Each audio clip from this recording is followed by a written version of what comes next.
Who the hell can wait till morning? Talk now at latenightsportsradio.com.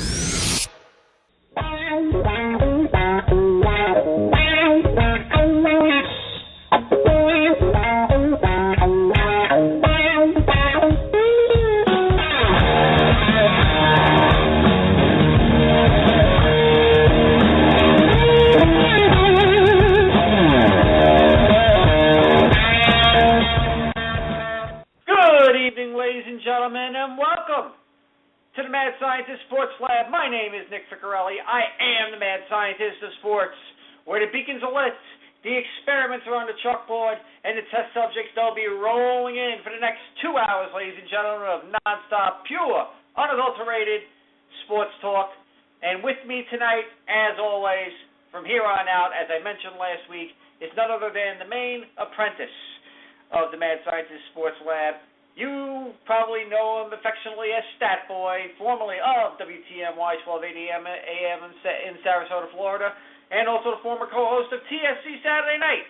So, ladies and gentlemen, welcome back, Dr. Andrew Glukov. What's up, Doc? Doctor, I can go with that. I had a coworker who used to call me the Professor, just out of the blue. So I guess it sticks, man. It sticks. It's great to be back. Good to be here. Awesome. We got a great show for you this evening. We're going to be hitting MLB. We're going to be hitting NFL. We're going to be hitting NHL, which is going to be a very sore spot for me tonight. And, of course, at the end of the show, I'm definitely going to be touching on the FIFA scandal. But joining us right now, live, he is one of the main men from RotoExperts.com, guy that I've been following a lot lately, and I got to tell you, his work is bar none awesome personified. Ladies and gentlemen, from Roto Experts, Evan Tariciano. Evan, how you doing? Hey, I'm doing well, guys. How are you? Thank you very much for the kind words there. Hey, no problem. It's well-deserved, man. Well-deserved. So let's get things started right off the bat with Bryce Harper. He had a monumental month. Pretty much equaled what he did last year in in 2014 in the month of May. The guy was on fire. Led the Nationals in just about every single category. Is this the Bryce Harper that everyone expected when he was drafted number one a couple of years back? I think so. I mean, this is certainly the reaping the rewards finally in those dynasty and keeper leagues. We finally really seen the power outburst that we've been waiting for several seasons. His rookie campaign back in 2012 when he hit 22 homers, everybody was of the opinion, this is easily a 30 to 40 home run guy, especially given his age. I don't want to say it's all smoke and mirrors up to this point, but regression's definitely going to be coming.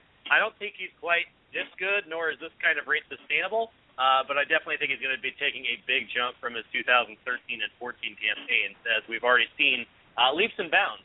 Strikeouts are down, certainly the power is up, but there are certainly some signs, most notably that the home run to fly ball rate, which is nearly double his career normal. I think that there is going to be a little bit of regression coming down the road. Now, when you say regression, are we going to see like a major drop, like a prolonged slump, or do you think it's just going to be, we're not going to see another month like we saw this month, but we're going to see some solid months? And would it be a consistent play, not only for regular fantasy leagues, but also for DFS?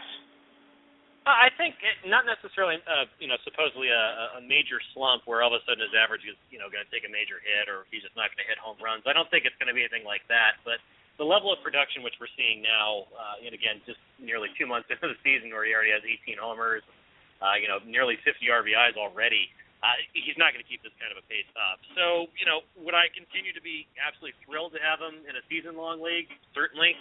If you're in a dynasty league or a keeper league right now, you got to just be absolutely dancing. So you got to be thrilled there. DFS sites, it really just depends because, in terms of being well-versed in DFS, I wouldn't say that I'm nearly as good as my colleagues like Drew Dinkmeyer or, Sincata or one of those guys. I heard the major knock, obviously, with any player that gets relatively hot in DFS is just that their price point becomes so high that unless that superstar that you're paying out your nose for has a big night day after day after day, they just don't meet their value that you're paying for them. So Again, I think the numbers will go down, but he will be consistent throughout the course of the season. Given the lineup that's around him in Washington, I fully expect him to have just a tremendous season. Again, biggest question that I've always had with him has never been potential. It's never been talent. It's been health. Can this guy stop running into walls? Can he stop? He has, unfortunately, just the heart of a champion where he wants to make every play his last one. So, if he can stay healthy and stay on the field and he gets, a fair number of at-bats, maybe close to 600 at-bats, you're going to see a monster season from Bryce Harper. Absolutely. Now, looking at his first 2 months of the season, we're already talking 18 homers, 43 RBIs, a robust .330 batting average. The question is health. We know the Washington Nationals right now are starting to get depleted. We know from yesterday that Strasburg is dealing with an issue. We don't know the extent of that. There have been a lot of dings and dongs taking place. What is it that you think that Matt Williams will have to do to try to make sure that the Nationals, who once again are one of the top favorites to get to the World Series, what needs to be done to make sure that Harper and the rest and pretty much the whole team needs to be ready come the dog days of summer and fall? Yeah, they're in a really tricky spot. Several players on this team have either been hurt or are still hurt. How good would this team be if they had Anthony Rendon from the get-go, or if Jason Worth would have been healthy entering the season? Certainly Strasburg has been abysmal this year.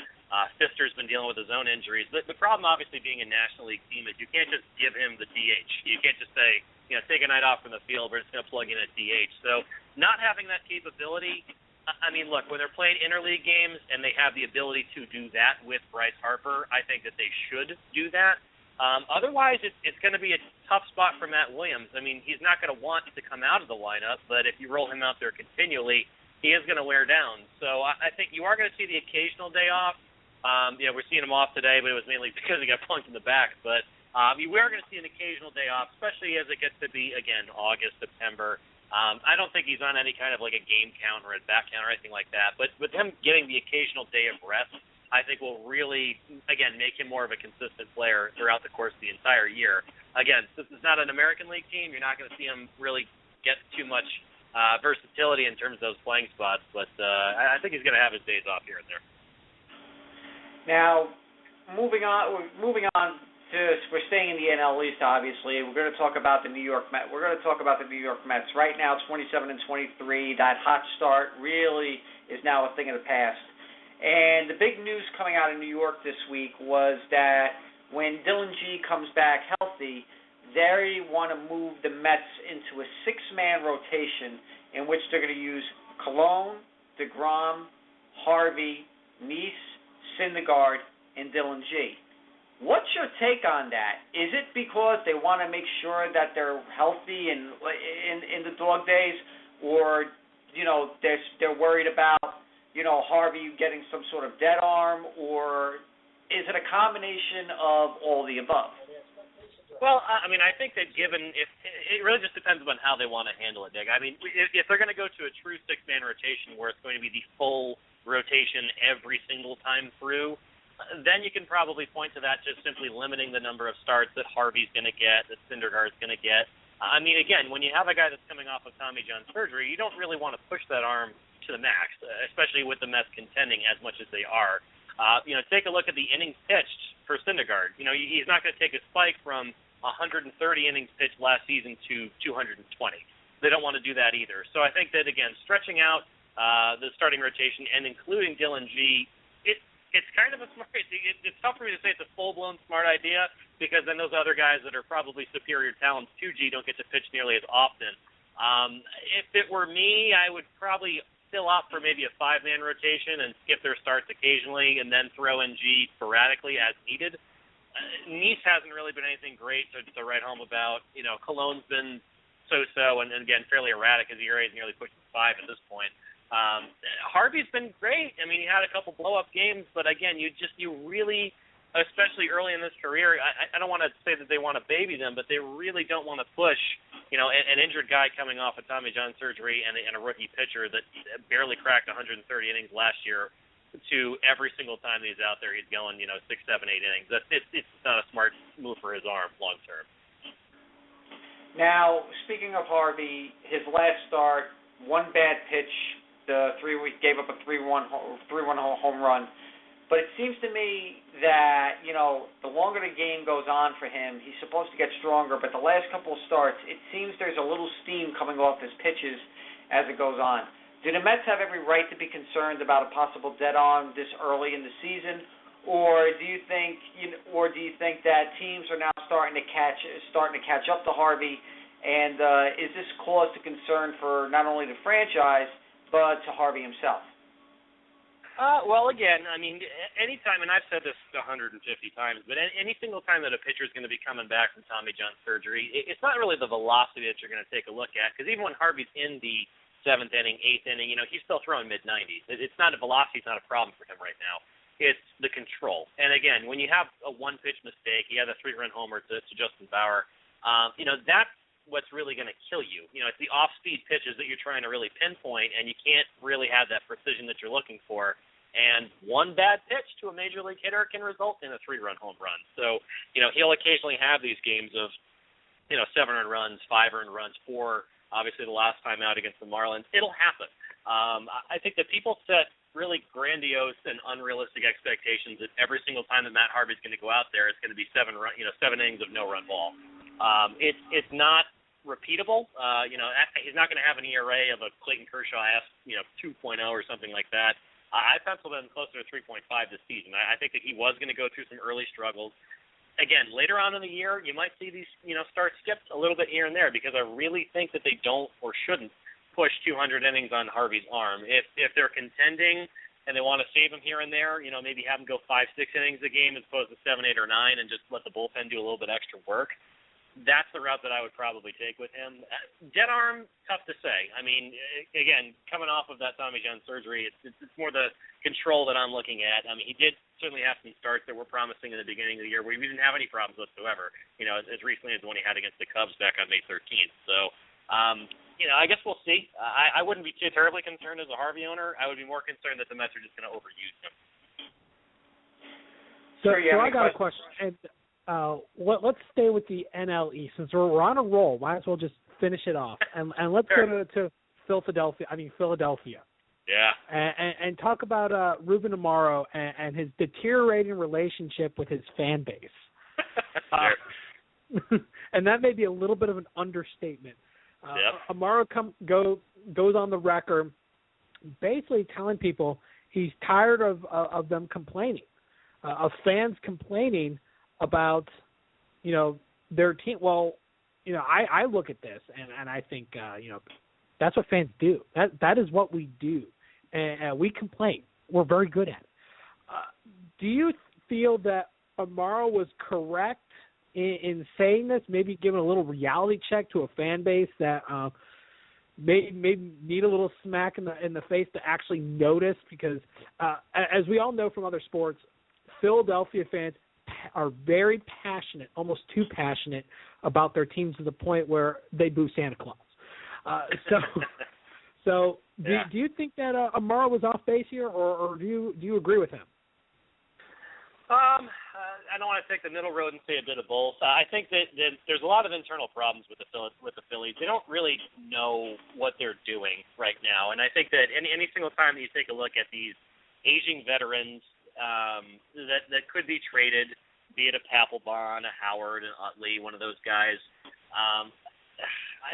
They're still just kicking around. The team is just, the problem is that these big contracts, the age of the team as a whole. Maikel Franco got promoted, but that's really just a drop in the bucket.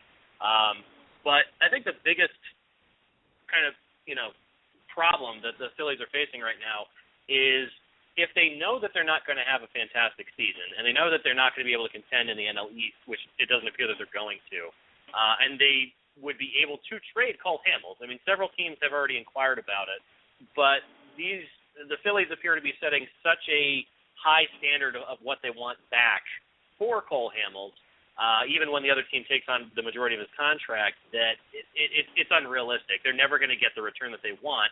And if they lower the bar a little bit and they're able to get a haul of prospects back and they improve in the long term, I think that Philadelphia fans are savvy enough to understand that that's a move that they need to make. I mean, all these teams are going to be going through waves. It was the same thing with the Cubs and Theo Epstein when a lot of people criticized him saying, like, let's just promote all the prospects right now. Let's get all these guys in the majors.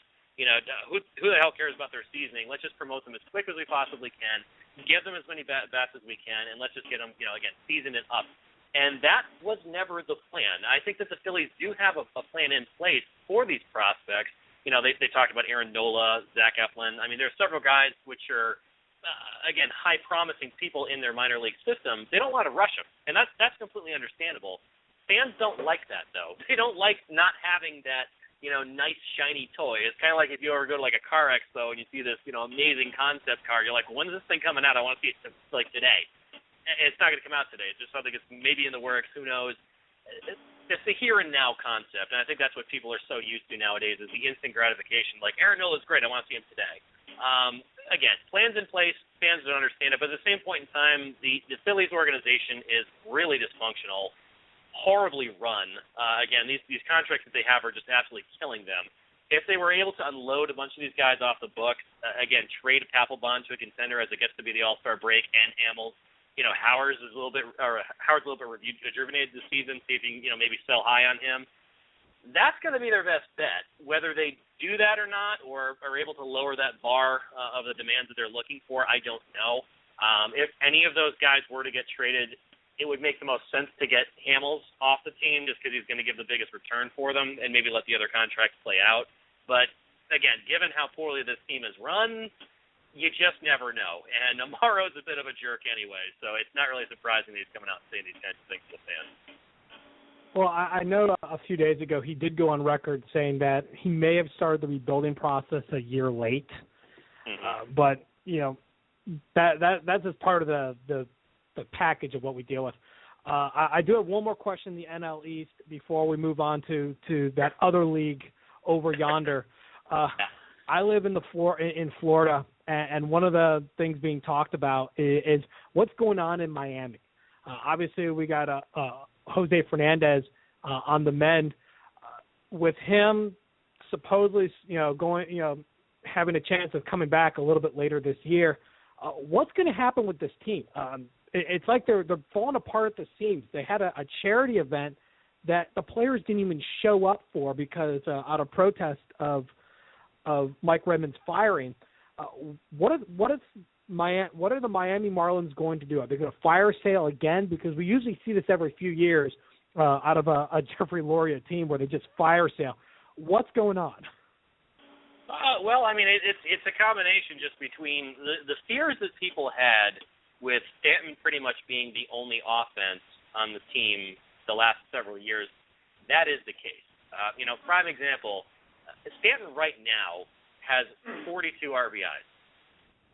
I'll just toss this question to you guys. Do you have any idea who's in second place on that team and how many they might have? Just a random guess. I'm going to say D. Gordon with 20.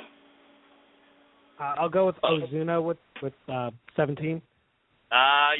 You're close. It's actually Martin Prado. He has 21 RBIs. So literally the next closest guy to Giancarlo Stanton has half of his RBIs. If you take a look at power for this team, again, Stanton's obviously in the lead. He has 13 home runs. The next closest guy is Justin Bauer. He has 4.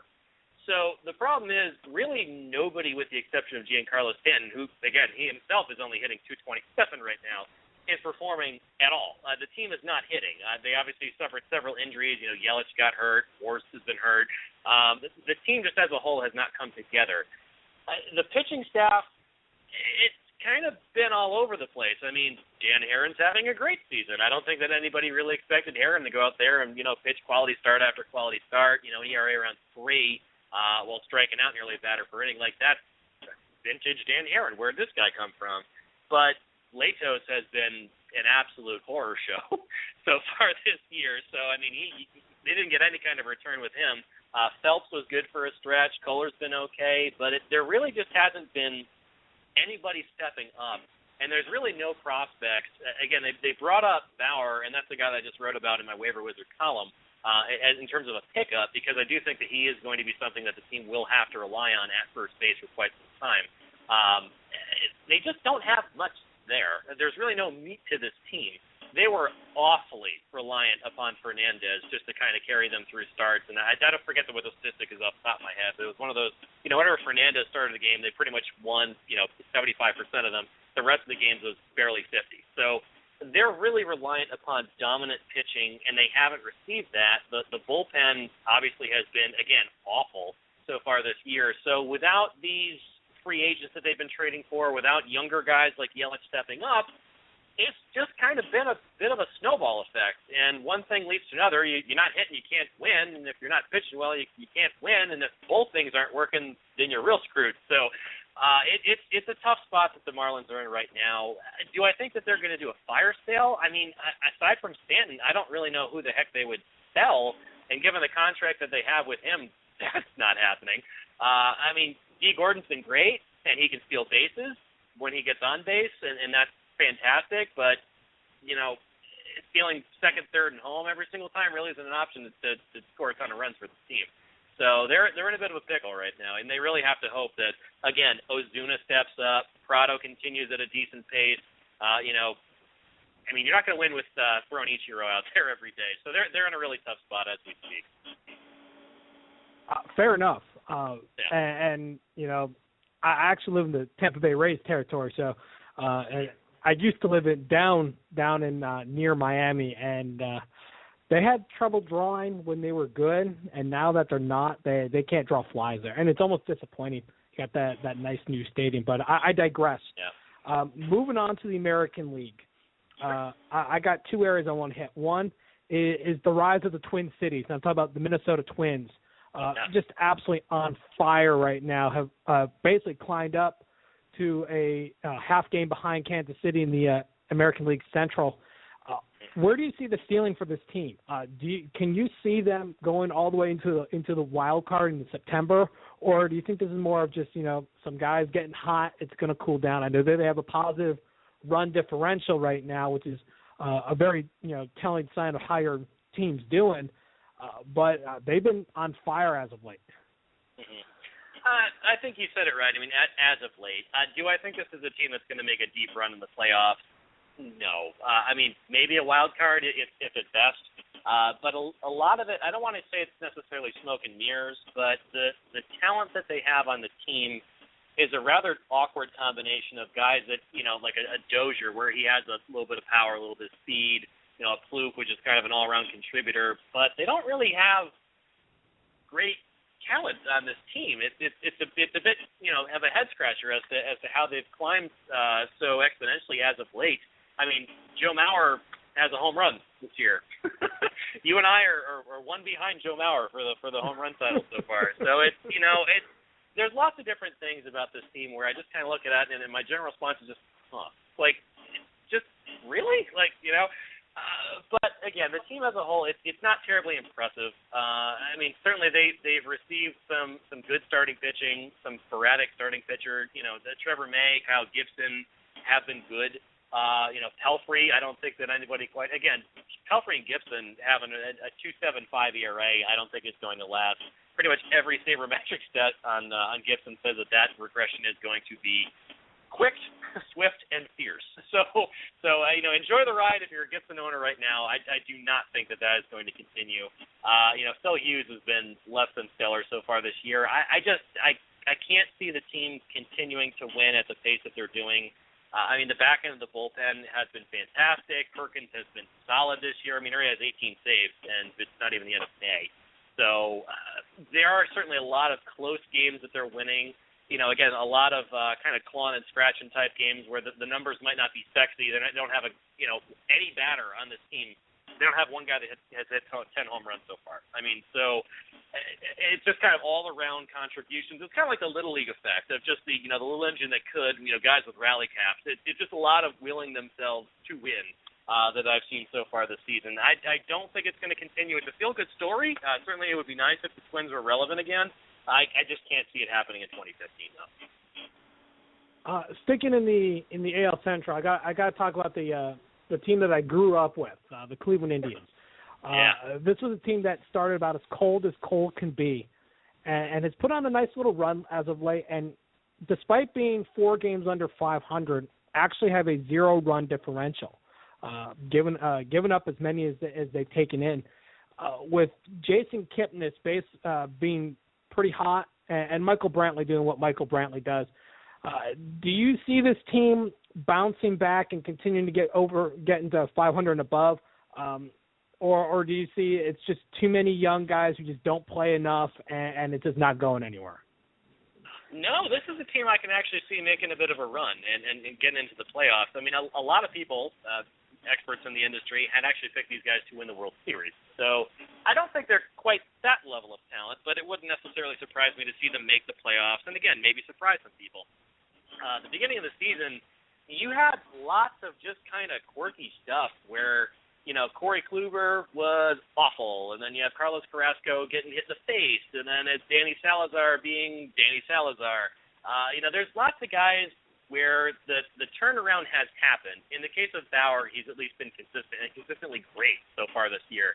Thank the Lord, because I've touted Trevor Bauer since I've been born. This guy has been a guy on my radar. I've wanted to see him succeed for a long time. But, again, if you have Kluber, Carrasco, Salazar, and Bauer giving you quality starts all the time, low whips, ERAs, and again, the mid-threes for the most part, or under high strikeout rates, that's going to keep your team in contention no matter what your offense is doing. So once Yan Gomes, now that he's back, he's going to get comfortable. Brandon Moss, we know, has a big stick there.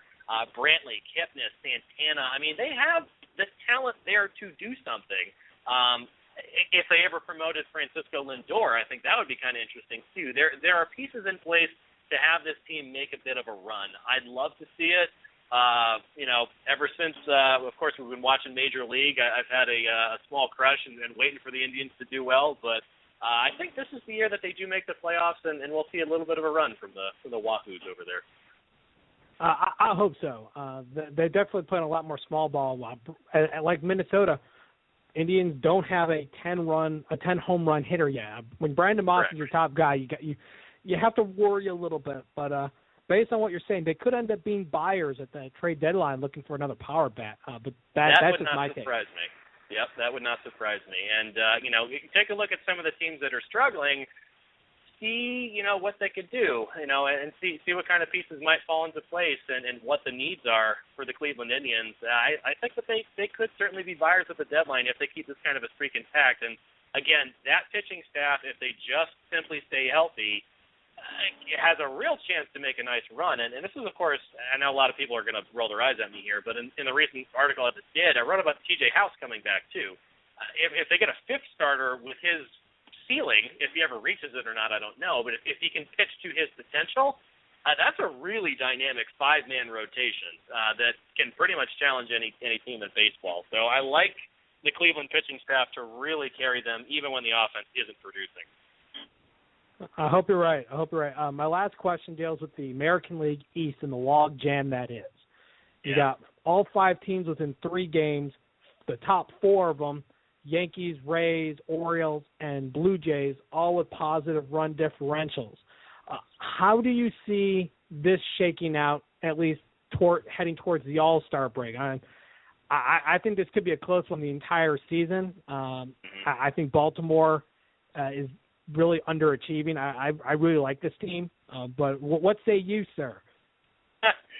Well, you're talking to a Yankees fan, so I'm trying to remove my bias and see if I can remove my homer hat here as much as possible. I mean, I like the Yankees. I think that their offense, it's even at the level that it's producing right now, I think that it has the ability to carry a subpar pitching staff. We haven't seen, as pretty much everybody expected, much of Tanaka so far this year. But the back of their bullpen, and just the bullpen as a whole of the Yankees, has basically made it so anytime that they carry a lead into the 7th inning, you're not going to win that ball game. I think that's a major, major plus. And when you have guys like Miller and Betances that can hold down any given game, I mean, Betances' ERA is still 0, which is just stupid. So it's hard to say. I mean, the bats in Baltimore, I think certainly have the ability to get it done for them. Similar to it's a lot of these are kind of carbon copies. It's high upside bats and questionable pitching staffs, and that's what we see a lot of in the AL East. Boston could score as many runs as any team in baseball, but, you know, when their best pitcher is a guy that they just brought up and has one hot start and everybody's looking at, you know, at him off the wire with Eduardo Rodriguez, I mean, Miley, Buchholz, I mean, just none of these guys have really done much. So if it's me, if I were a betting man, I'd probably put my money down on the Yankees. They've been there before. They have the guys with the experience that can kind of carry them through. A guy that I'm really interested to see, you know, when he's going to make the major leagues and when he's going to be promoted is Luis Severino. If you are in a dynasty or a keeper league and you're looking for a deep stash at pitcher right now, or even if you're just in a very deep league and you have a bit of a bench slot, look to Luis Severino for the Yankees. I think he is going to be a tremendous pitcher. Come to, again, the playoff stretch, keeper leagues, you're going to love that guy. So take a look at him off the wire. Will do. Actually, I'm in the keeper league myself and was able to utilize the same idea and got Bryant from Chicago. So that's kind of worked out for me so far. I would say so, yeah. But we've run out of time, Evan.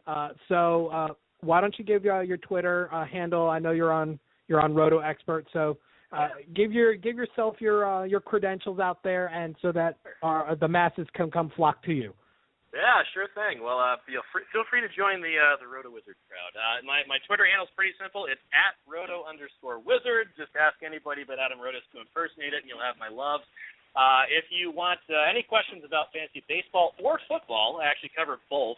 I'm in the process of writing the Fantasy Black Book along with Joe Pizzapia, another SiriusXM guy. So you'll see me in that this season. And I also have articles coming out on Fantasy Pros as well. So lots of content. And, of course, the Waiver Wizard is kind of my bread and butter. That's for deeper leagues. If you need a waiver wire pickup, that's what I write. And it's actually just came out tonight, so hot off the press. Well, thank you very much, sir, for joining us. And we will definitely have to have you back on later to talk some more baseball because the season is young and there is still much going on. That's right. It would be my pleasure. Absolutely. Thank you so much for joining us. Thanks, guys. All right, that was Evan. Okay. I'll let you take it now. I know. I was about to say, this is why. What do you call? I faded into the background, but I needed to come back out. That was Evan Tariciano, ladies and gentlemen, from RotoExperts.com. As you heard, he's also going to be on Fantasy Pros and other fantasy websites. Great baseball mind, stuff you got to read. If you definitely want to win your leagues, he's one of the guys that you definitely got to follow. And definitely going to have him back in the not-too-distant future, obviously.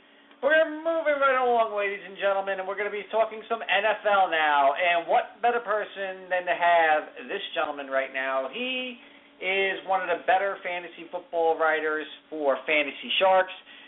He actually is a very good friend of Gary Davenport. And Gary and this guy do a show, great podcast that they listen to. And I got to tell you that, you know, having him on is going to be a real treat for you guys. Ladies and gentlemen from FantasySharks.com, Walton Sperlin. Walton, how you doing tonight? I'm doing great, guys. Thanks for having me on. Very excited to be in the lab. Hey, what do you call it? Been wanting to have you for quite some time, and finally got you to come on, which is pretty awesome. We're going to start things off with Adrian Peterson. For all those that are living under a rock, it's obvious that AP does not want to play for the Minnesota Vikings anymore. It's obvious that his agent, Ben Dogra, has been pretty much begging, pleading, and shooting napalm towards the Twin Cities in trying to get his client out of Minnesota. And once again, this week, Mike Zimmer said you have two options. Play and honor your contract, or don't play, retire, and never play another down ever again because we're going to hold you to your contract. Well, Adrian Peterson went on Twitter and pretty much went on an epic rant about said contract, saying, how many times have football players, said honor your contract, yet at a moment's notice the team can cut someone because contracts are not guaranteed. He goes, the Vikings have paid me very well, but obviously I want to be paid more. He's missed pretty much most of 2 seasons, one due to injury with his ACL, and last year we all know what happened. We're not going to repeat it ad nauseum. But a lot of people have been flocking to Adrian Peterson's side because it is a double-edged sword. The Vikings can say, honor your contract because you did put pen to paper, but as everybody all knows, contracts in the NFL are not guaranteed, and at any moment's notice, the team can cut said player. The team pretty much has all the leverage on this, and Peterson is none too pleased about it.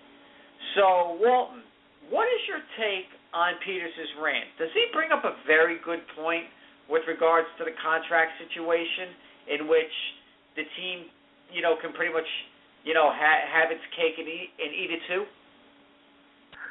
Well, yeah, and you mentioned it. They're non-guaranteed contracts. Yeah, he brings up a great point, but it's not a new point, and it's not something that he wasn't aware of, when he signed the contract that I believe it was 2011 that he signed where, in the last 3 years, he's made $40 million. And he did mention, the Vikings have paid me well. And is it fair that the owners have all this power and the teams do? No, it's really not. But it's the deal that was negotiated, at the last collective bargaining agreement. So, I'm not flocking to his side like a lot of people are. I get his points.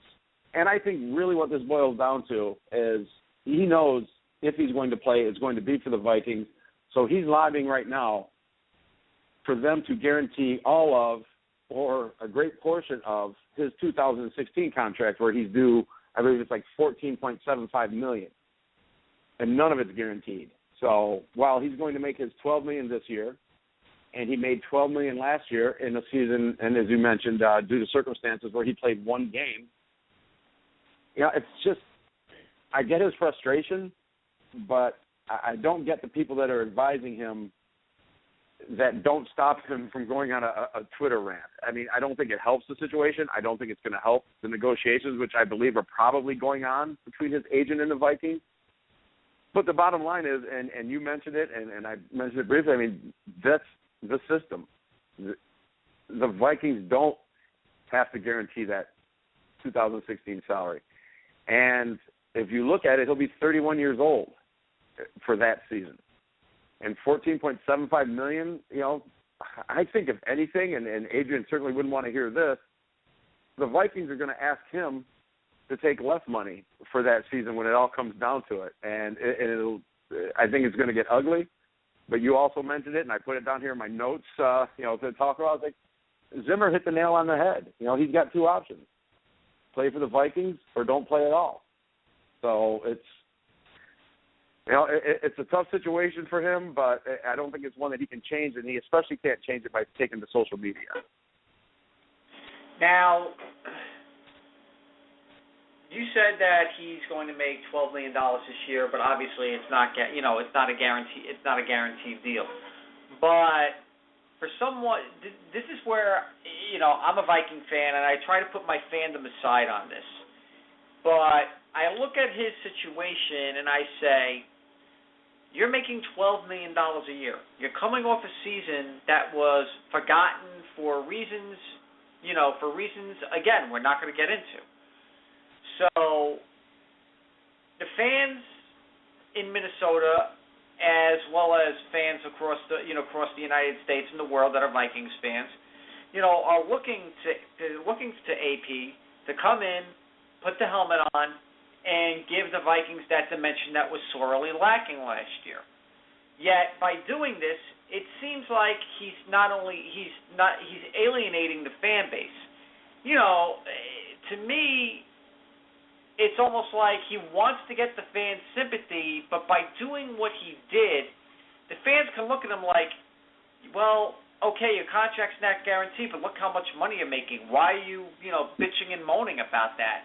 If you want to raise, you got to prove it on, you got to do it on the field. Yeah, your career has been amazing when you've been on the field and healthy and everything, but, in order for him to get back in the good graces of the fans, don't you think it's time for him to tone it down and just strap on the helmet and just go out and do everything? Because if this is going to be like it's all year, we may never see Adrian Peterson again.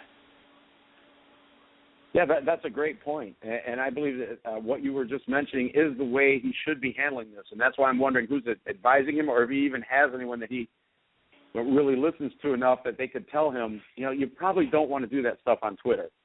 Because, go out and play this year. Again, without going over all the reasons, and, that was talked about to death, and people stand on it where they do about why he was only able to play one game last year, but he still got paid for the entire year. So, when you talk about alienating a fan base, that's part of it right there. You didn't help this team last year, and a lot of that was because of your doing, but you still got paid. So now you're threatening to hold out and not play, unless they guarantee some of that 2016 contract. It's not the way to get people to rally around you. And you mentioned it, and I completely agree. Show up.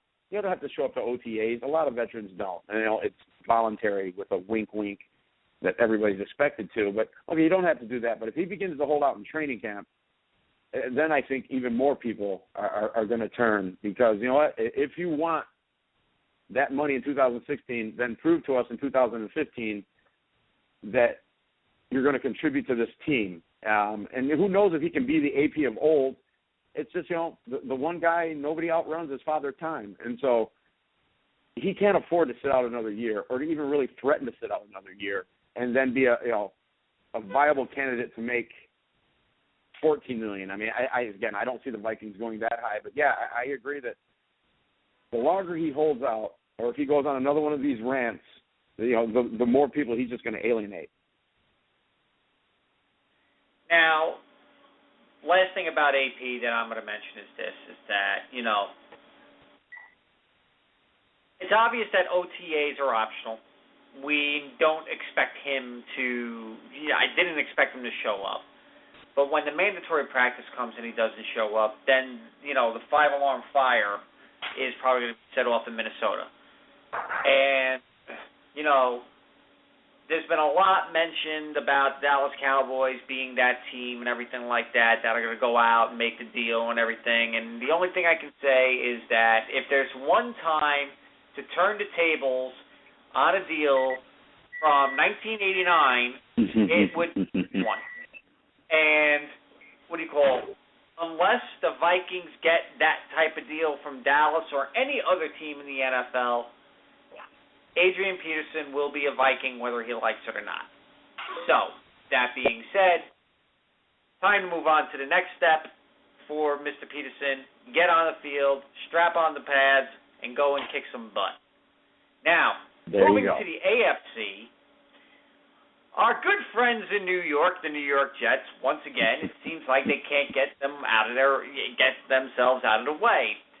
Early in the week, you had Chan Gailey come out and say that Geno Smith would be the unquestioned starter. There is no quarterback controversy. There is no competition. Geno Smith is going to be his guy. And towards the end of the week, you got head coach Todd Bowles going, there will be a quarterback competition. Geno's not guaranteed the starting job. We brought in Ryan Fitzpatrick for a reason. It's going to be open and it's going to be fierce. Very not smart to have miscommunication among the coaching staff already. I almost want to say same old Jets. But is this going to be a quarterback controversy, or was that Todd Bowles just lighting a fire under Geno saying, listen, you're going to be the starter, but you are going to be pushed and you have to go out there and prove it to everybody. What's your take on this? Yeah, I believe it's what you just touched on there. I think, well, first of all, Chan Gailey and Todd Bowles need to be a little bit more on the same page before Chan puts out that statement. But then I believe that is exactly, and I think it's smart on the head coach's part. First of all, you want to show that you're the head coach and not let your OC, make that statement without either consulting you or you getting a chance to chime in. And also, it does show that, while they want, I believe, Geno to be the man, Bowles is saying to him, you're going to have to earn it. You're going to have to do better than you have. And we've brought in a veteran to push you. And while, like I said, I firmly believe that if it's an open competition, and you can't see me, but I'm doing quotation marks, it's starting out with Geno already in the lead.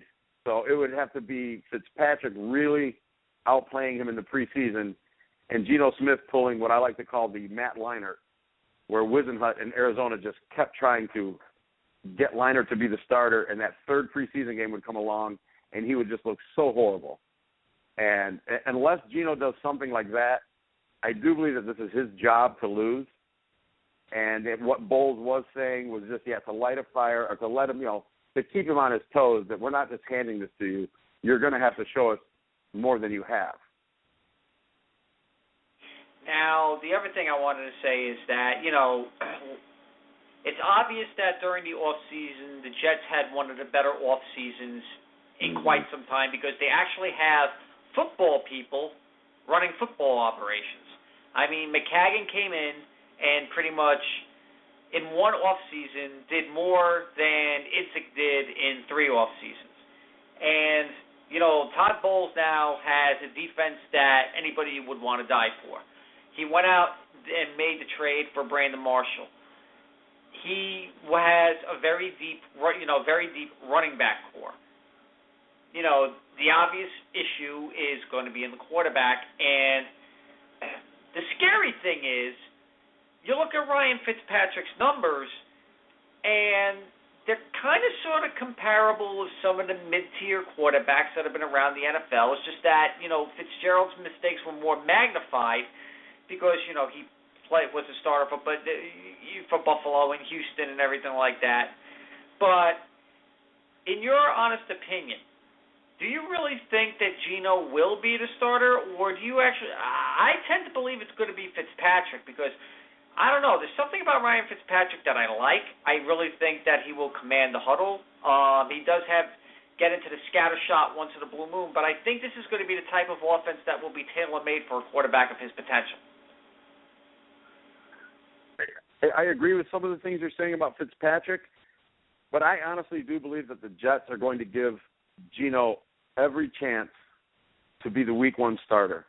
And I think there's a couple of reasons for that. First of all, as you mentioned, they went out and had a really good offseason. I mean, he has weapons galore. Brandon Marshall, you got Decker, returning. You still got, Jeremy Curley, who's good. And now the rookie, Devin Smith, he can take the top off a secondary, spread it deep. And then you're looking for the second-year tight end Amaro to step up. And you mentioned the running back. I like the guys that they have. I mean, hopefully Ridley, gets healthy. I think he could really help that offense. But I think that what the Jets are going to look to do is get Geno to be the starter early so they can finally get a look, maybe give him 3 weeks to finally see, all right, is he worth it? Is he going to make it? Now, we've given him, I know he's living with Brandon Marshall right now to develop chemistry. And, whether or not that translates to the field, we won't know. But I think that it's in their best interest, and I think the way they would look at it is say, let's get Geno the chance. Ryan Fitzpatrick, we know, because he's been a backup quarterback, he can come off the bench, and he can be hot for 2 or 3, 4 weeks in a row, as fantasy owners we know. But then you got to watch that Fitzpatrick train because every once in a while, I believe you mentioned scatter shot. Yeah, he gets a little turnover prone. But so I think you start with Geno. And again, unless he really, really screws the pooch in the preseason, and you can't, justify making him your Week 1 starter. So I guess that's a caveat I'll put on it. But as long as he doesn't do that, pull the Leinart, I think you give him that chance. And if by Week 3 he hasn't shown that he can lead an offense with these weapons, and as you said, a defense that will keep you in games, if he's shown by then, well, now you've got Ryan Fitzpatrick, a guy that can come off the bench, be a competitive player, put up good numbers, keep you in games, manage the games, then you're set there. Rather than, I wonder if you start Fitzpatrick right out of the gate, what does Geno do? Does Geno just go? Does he pout? Does he say, does he put in the effort to be a quality backup? So I think you go with him. You have Fitzpatrick ready, and if you've given up on Geno, you're demoting him. But then you're also starting to think about, all right, we have Bryce Petty now. We're going to have to really, really start coaching him up as well. I mean, I just think that that's what I see happening, and I think that would be the way to go, again, unless Geno just completely falls apart in the preseason. And then, I reserve the right to go ahead and change that. Drew, you have any questions for Walton?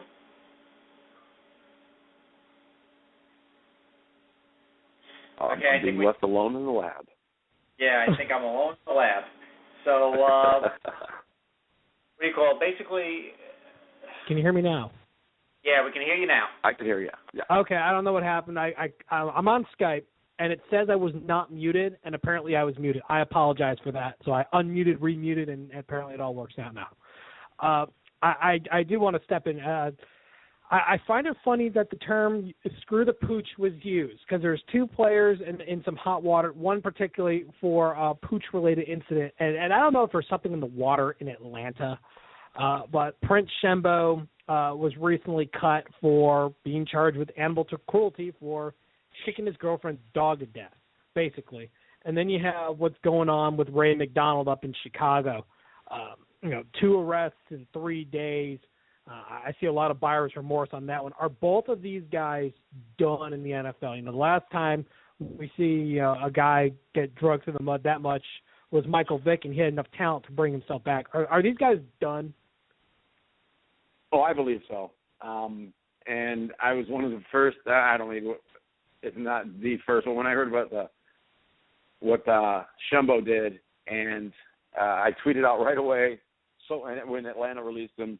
So happy to see Atlanta waive Shembo, and I'll just say it. I put #scumbag. This guy also had allegations while he was at Notre Dame of a sexual misconduct case where ultimately, I mean, he's got a past. And, it was alleged. I want to make sure I put that in there. But it's not like this guy didn't have other problems before here. He was a 4th-round pick, didn't see the field that much last year. But I think how swiftly they acted shows that they're done with him. And in today's climate, and I mean, there's no place for that anyhow, but you mentioned Atlanta, and obviously it goes back to the Michael Vick thing. I don't think there's a team that's going to touch him. He doesn't have the talent that anybody's going to roll the dice on that. And as far as McDonald, same thing. No team, I was surprised when Chicago actually signed him. It's the old saying, it's not always true, but most of the time where there's smoke, there's fire. And how many times can you be arrested for, these abuse allegations? And even though some were dropped, but when you're on such a short leash, and the Bears had said that, he was on a no tolerance type of deal, and then still something like this. He goes to a place where there's a restraining order against him. So this is like in the last year, like 3 different incidents, and whether or not he goes to jail for any of them, no team is going to roll the dice again and take the publicity. And just to kind of piggyback something on this, where you didn't mention, but I think you look at the Ray Rice situation still, he's available to be signed by anybody right now. But you don't even see him coming in for workouts. I don't believe that there's any teams in today's culture that want to be the team that signed Ray Rice. And it doesn't matter that he's completed what he was, the charges, and I think ended up being dropped because he completed the programs he was supposed to. But the way things are right now in the country, in the world, if you want, but especially in the world of the NFL, I don't think anybody takes a chance on Shembo or McDonald or, in my opinion, even Ray Rice. Well, I actually was going to ask about Ray Rice next. So you must be like freaking Nostradamus reading my mind. So that's what you look at another guy that I know that's currently in some hot water. It's still pending. There's nothing. It's still very hush hush. But looking at back again at San Francisco, Bruce Miller dealing with some physical charges, dealing with him and his it's either girlfriend or fiance. Do you see any fallout regarding him? Out of these other guys, he's at least still on the team, but they won't let him at the team facility. He's not allowed to work out with the team. Basically told, stay away for now. Where do you see this going? I honestly see it more likely than not ending in a release, especially now, San Francisco, they obviously stood by McDonald, last season and eventually made it back on the field. And then it turns out, look what just happened to him again. And it may just be guilt by association or even just guilt by we can't afford to have that happen again. So like you said, the fact is that they're keeping away, it's almost right now like they're on the verge of releasing him but they haven't officially done it. But the fact they won't let him near the facility, it's to me, it's the next likely step. And again, in today's climate, you don't want to be viewed as the team that, while it wouldn't be supporting that, keeps a player around that may or may not have done it. It's almost that now. It's almost like a scarlet letter type deal. It's you don't want to be that team. Understood. And the last thing I want to hit deals with another scarlet letter player. And I'm talking about Johnny Manziel. Cleveland has started their team activities, installing a new offense. Manziel clearly the second string guy. And from what I'm reading, the offense they're installing, it's like they want him gone. Is there truth to this, that they're planning on getting rid of him at some point if he does not find a way to change the way he plays football? Yeah, I mean that's interesting. That you mentioned the offense. Yeah, like I believe he's been described as a fish out of water, trying to run it, do whatever. And that would be a shame on some level, because I think all the other reports are so positive. That he's in the facilities on the weekends working with his position coaches and studying the playbook.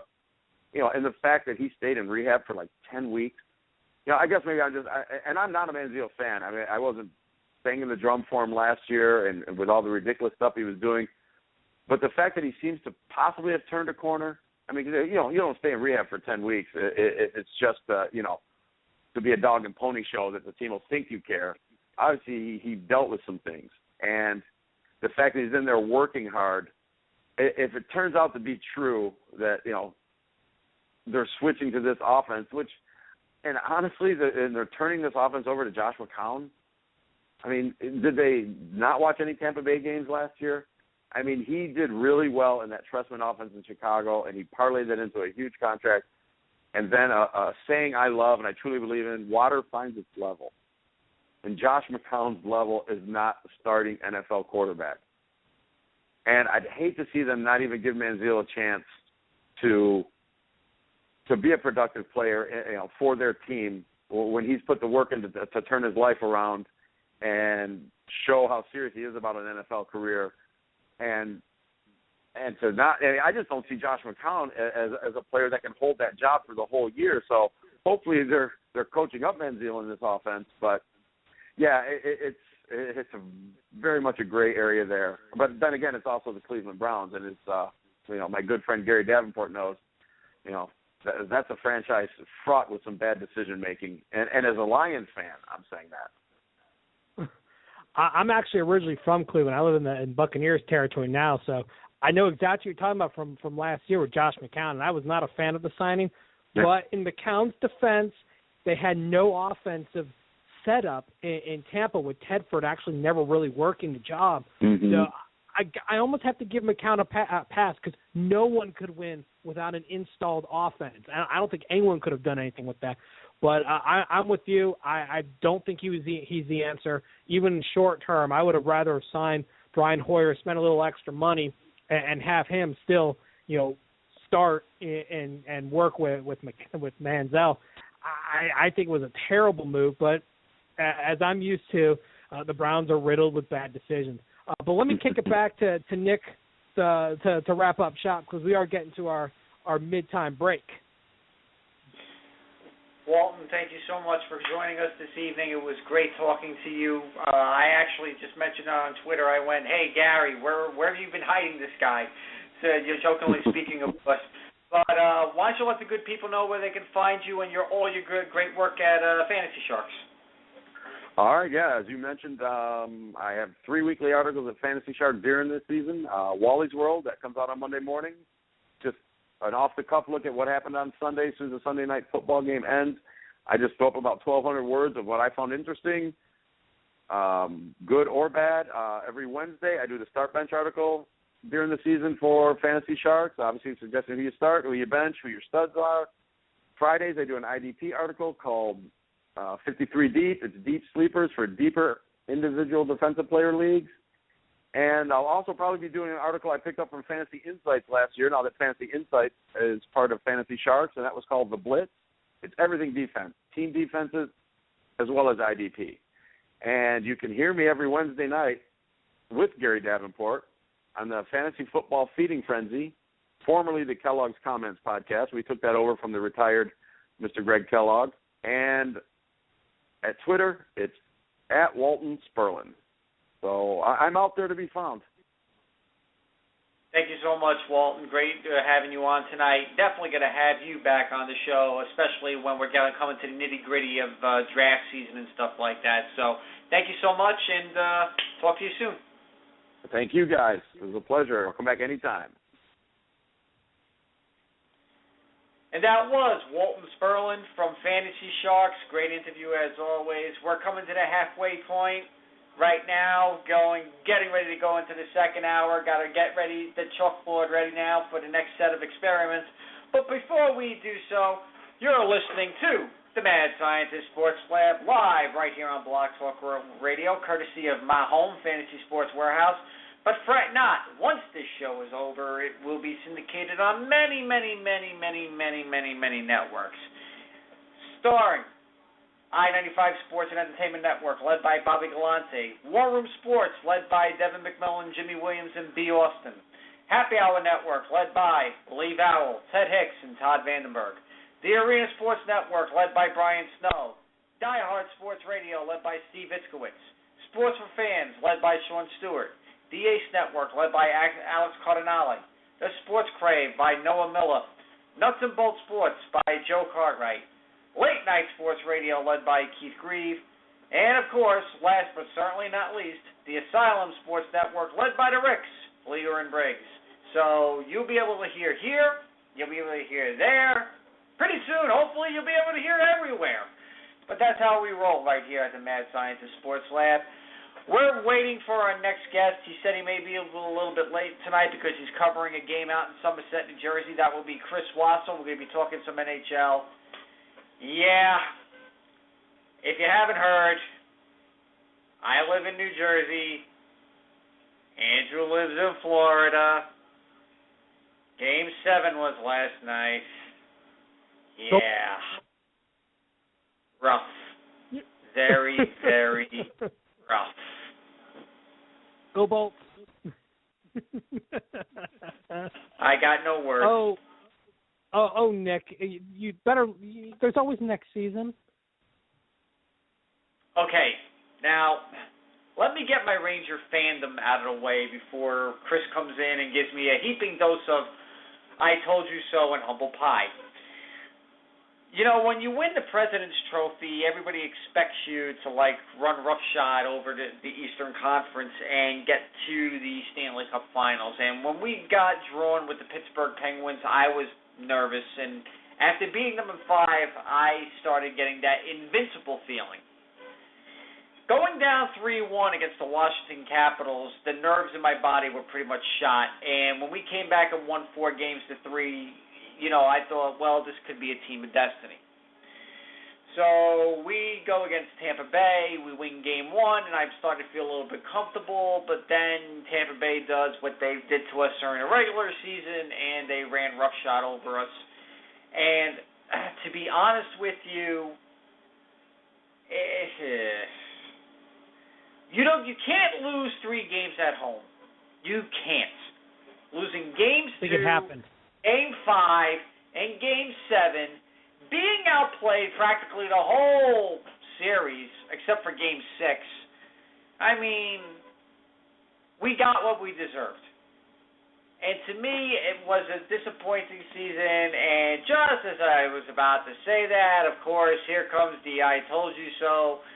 Ladies and gentlemen, joining us live after covering a game in Somerset, New Jersey, he writes for Project Roto, he writes for DraftKings, he writes for practically a lot of hockey and hockey and fantasy sites, but he's a good friend of mine, free repeater here on the Mad Scientist Sports Lab, and I'm about to get my dose of humble pie. Ladies and gentlemen, Chris Wassel is now joining us. Go ahead, say it. I know it's coming.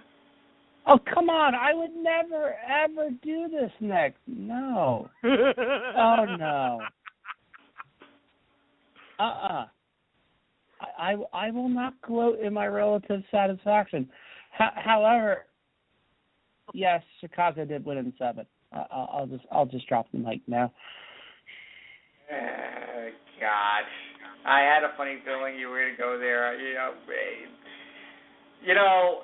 When you mentioned when we found out that it was Tampa Bay, you were like, it's going to go 7 games, but it's the wrong team, the right team will win Game 7. And when you said Tampa Bay, I almost was slack-jawed. But when you go to Game 7, you have Henrik Lundqvist in net.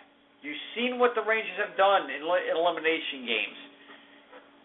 You get that extreme sense of hope. But for the Rangers to be shut out in both Game 5 and in Game 7 at home before your fans, we got what we deserved. What else? There's really nothing else for me to say. But what were the keys to the series that you saw that A, cost the Rangers this series, and B, gave the Lightning the series? All right, biggest problem the Rangers absolutely had in this series. They can't finish at home. They just cannot finish at home. And it wasn't the first time. Look, they got lucky against you want to argue they got very little, and by all rights should not have escaped that series. They did. They found a way to get through it, but There's no fear, Nick. Rangers had that fear. And when you have that fear, unfortunately, and you don't score, I think too. I flat out said it to anybody that would listen. The Rangers did not score in the first 20 minutes of that game. It was over. It was over. You kiss your season goodbye. Channel 2, 4, 7, 5, 9, and 11 can have their own pity parties. Believe me, they did. Because you had to score first. And that goal that Lundqvist gave up, no, he's not getting a pass for it, Nick. Nope. I didn't think he was going to get a pass. The poopy puck does not, you don't get a pass for it. That's a problem. I mean, and Lundqvist has done this before. Look, he did it against the Devils. Yeah, I don't know where Nick went, so I'll jump in. I'm here. He seems like he's drowned in sorrow. But one of the things that I think really helped the Lightning going in this, they were told they weren't going to win against Detroit. They were told they couldn't win against Montreal. They were told they couldn't win against the Rangers. They're basically underdogs every series they've walked into, and I guarantee you they're going to be underdogs going against Chicago in the Stanley Cup final. It's like they feed off this. I mean, I live in the Tampa Bay area. I'm about an hour south of Tampa. And with the rise of Tyler Johnson, or as people here call it, Tyler Bleeping Johnson, this is not the same team that played in the regular season. You have a lot of young guys who it took most of the year to find that stride, and they're playing less like it's the regular season. They're not letting the pressure of the playoffs get to them. Do you think that Ben Bishop's outstanding play, I mean, he had a couple eggs here and there, but by and large, outstanding play is going to translate against Chicago? Talking to friends here, this was the matchup everyone wanted. No one wanted a piece of Anaheim down here. They wanted Chicago. Is Tampa going to regret it? You know what? Probably yes and no. It's a mixed bag. On one hand, you have Anaheim and its depth.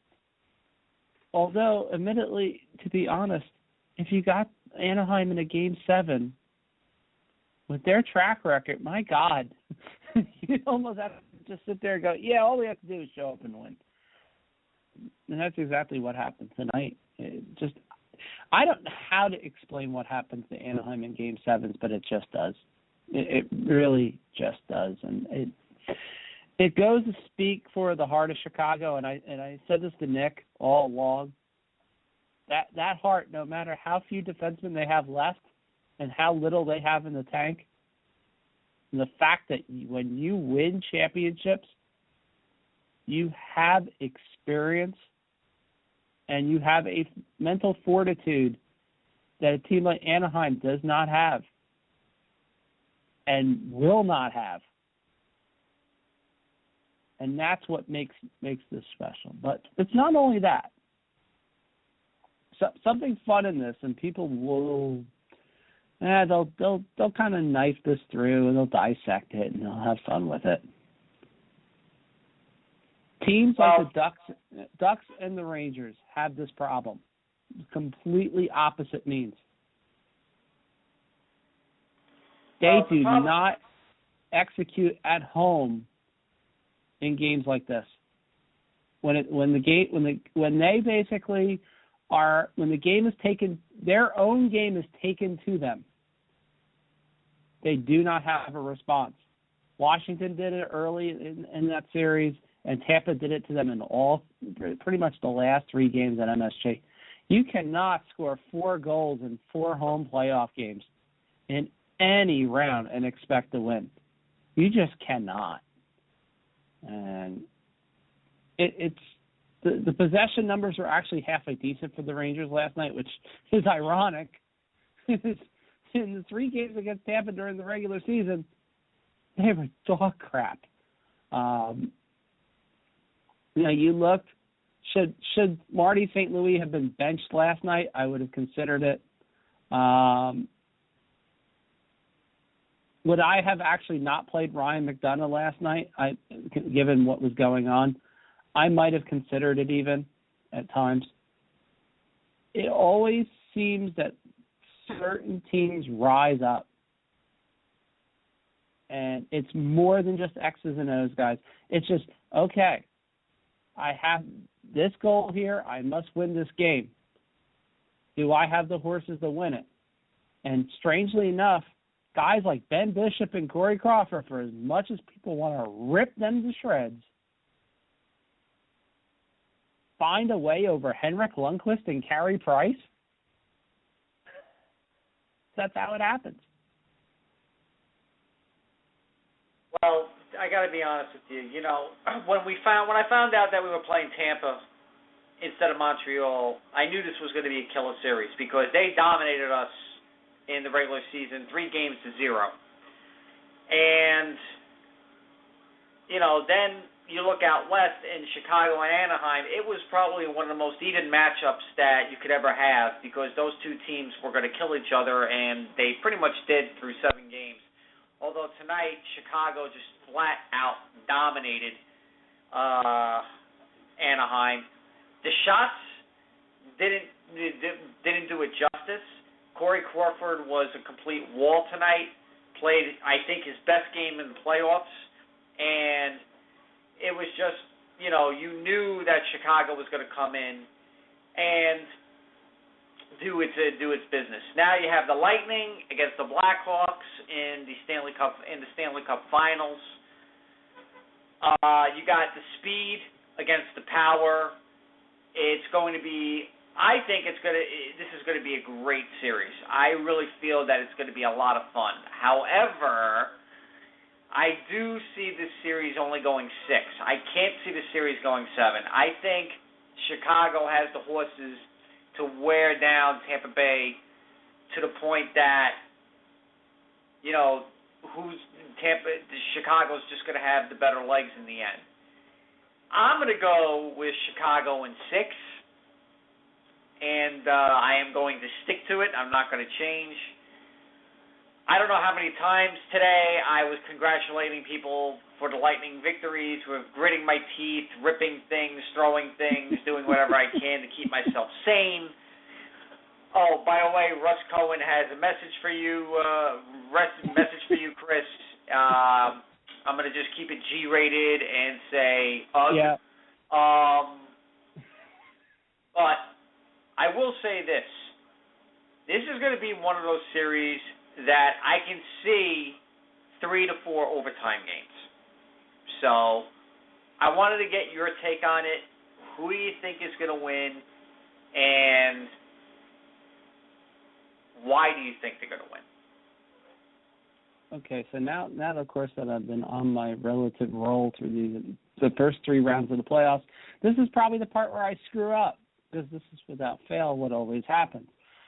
Look, I love Tampa Bay. It's fun watching them. My love for the triplets.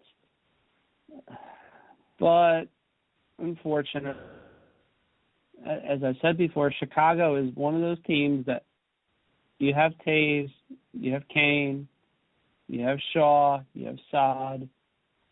You have a lot of these, a very good two-way game. Up for only having 4.5 defensemen. You really can. Look, Chicago, good solid possession team. They're in the top 4. So is Tampa Bay. You know, we've seen this before, but Ben Bishop just worries me a little. Is not the Rangers. Chicago can score goals at home. Granted, Chicago doesn't have much of a power play. What is a power? Apparently, you from the standpoint of top 6 versus top 6. And it's Chicago based on intangibles alone. That's big in the series. This is Tampa's first time there. Remembers that maybe in 2011 they should have been there if Nathan Horton had been suspended, like he probably should have been. You know, squirting people with water bottles is, you know, a bad idea unless you can get away with it. That being said, X's and O's wise, though Tampa will stretch Chicago out, Chicago is just one of those teams, Nick. If it's close at all, do you feel safe as a Tampa Bay fan with Ben Bishop in net against the Blackhawks? And it's nothing against Bishop. It's just one of those, I still say he's battling some sort of ailment, and I think it kind of comes to roost in the series. I also actually have the Blackhawks in 6 very fun and exciting games. Now, looking back, at Chicago, this is a team that won a Stanley Cup in 2010, 2013. They went to the conference finals last year and lost to eventual Stanley Cup champions, the Kings, in a 7-game series that will go down in the ages as one of the best conference finals to ever be played in the last 25 years, possibly of all time. This is a team that a lot of people say may have some wear and tear on it, yet it always seems that they find that extra gear. Taves, Kane, Bickle, Side, Keith, Crawford, the whole lot of them. Is there a weakness that they can find, that Tampa Bay can find, to extrapolate as much as they can before the screws get turned? Oh, there absolutely is in this series. And it's simple. Tampa Bay must jump on Chicago early. They have to start fast. They have to play fast from the get. They cannot get sucked in the way they did, especially in the Detroit series. In a little bit against Montreal for a couple games, and they got sucked in against the Rangers every so often. They got flustered. They cannot get flustered against Chicago. If they do, they will be eaten alive in every game in this series. And I don't think that'll happen. I think Tampa will find a way to exploit some of Chicago, especially to lateral acceleration, which is big, is something that Tampa practices religiously. What I mean by lateral accelerations is in the sense of if you watch how fast they move the puck at times, it looks like Star Wars out there. It really does. It's amazing to watch their power play. They have to do that. They have to execute on the power play in this series. They have to pop a number that's almost crooked in this series on the man advantage to win, to come close to winning. Say at least a power play goal a game minimum, probably more. If they were to say get 8 or 9 power play goals in the series, they have a shot to win. There's no question. If they find a way to get a few extra goals, they have a shot to win. If they find a way to not make some of the most insane turnovers you'll ever see, they have a shot. But youthful exuberance, Nick, as you know, is a great equalizer against some teams. And then there's the Chicago Blackhawks. And that's my only problem. The Blackhawks just have another, it's not just a gear. They just have a way. And it's like, damn, how do you beat them? Tampa has the blueprint. Maybe they're a year or two young right now. Drew, you have any questions for Chris? I do. Just as a fan of the game, how did you feel? You know, you were talking about benching Martin St. Louis.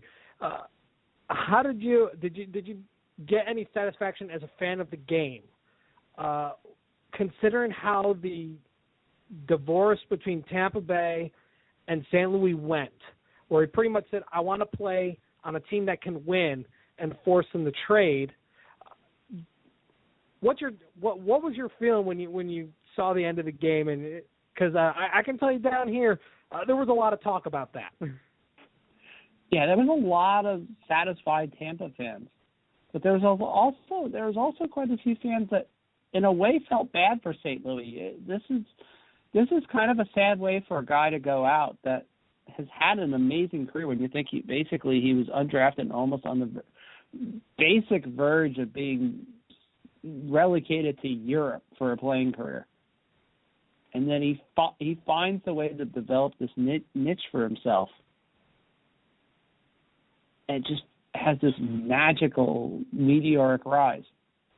Basically, for the last decade, he's put up numbers that will get you likely in the Hall of Fame.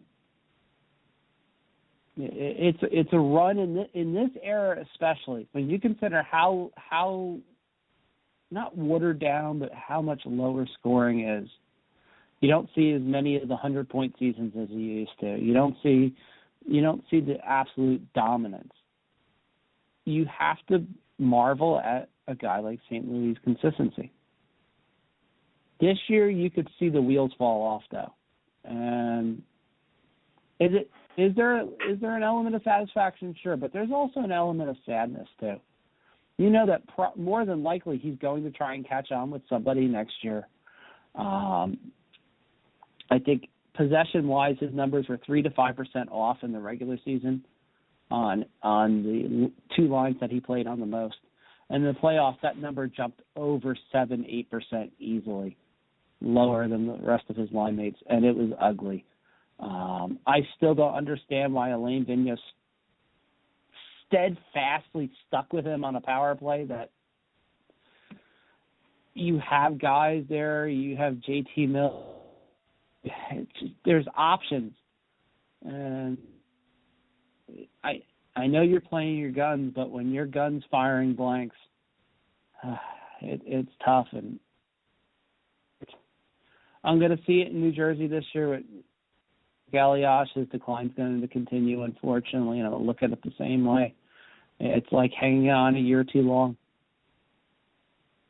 So do you think that St. Louis may want to consider hanging it up, or do you think he still has another year left in him?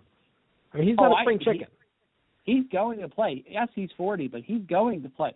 I don't think he's going to hang it up. There's just too much competitive fire. He's not going to want to go out this way. But just his numbers and the way he looked, they at some point they don't lie, guys.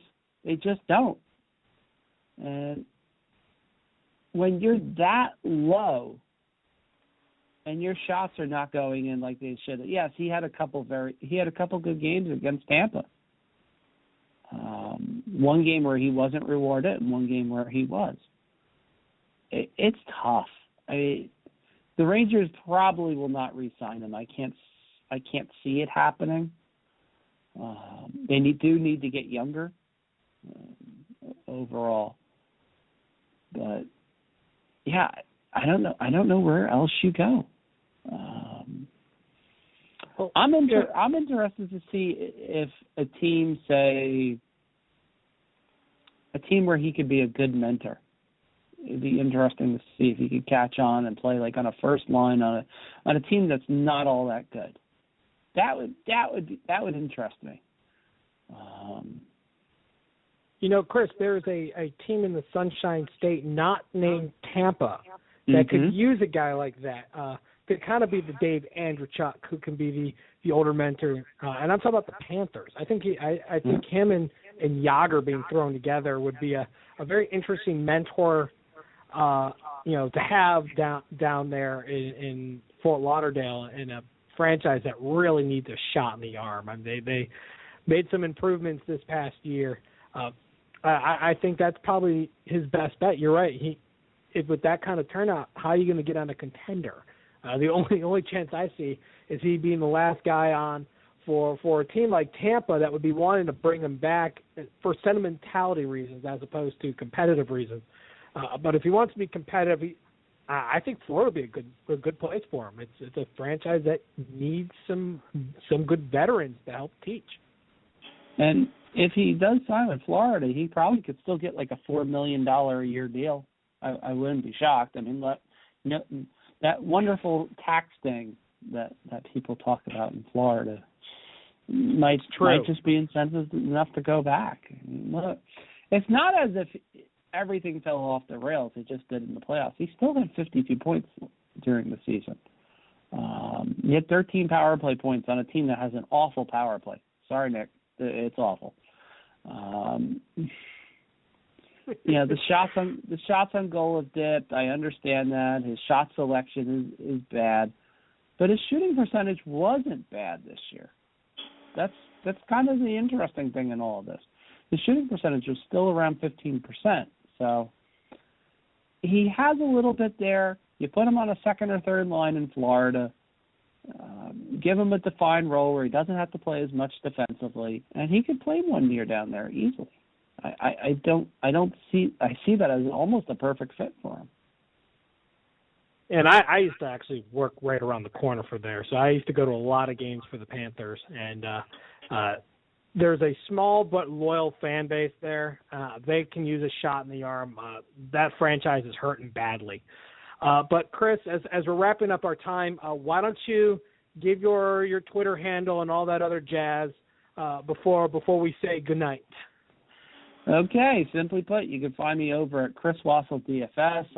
I'll still be doing the analysis and breakdowns for DraftKings for the Stanley Cup Finals. We're going to have a little bit of good times with that, I promise.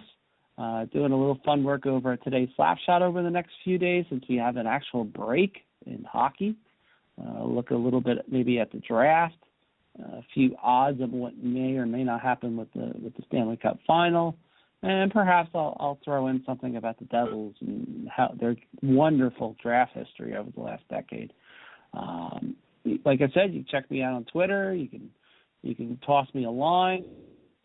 If you've got any questions even going into next season. And, of course, as always, I can say this now. And, of course, Nick will be recording this, but much further and gusto.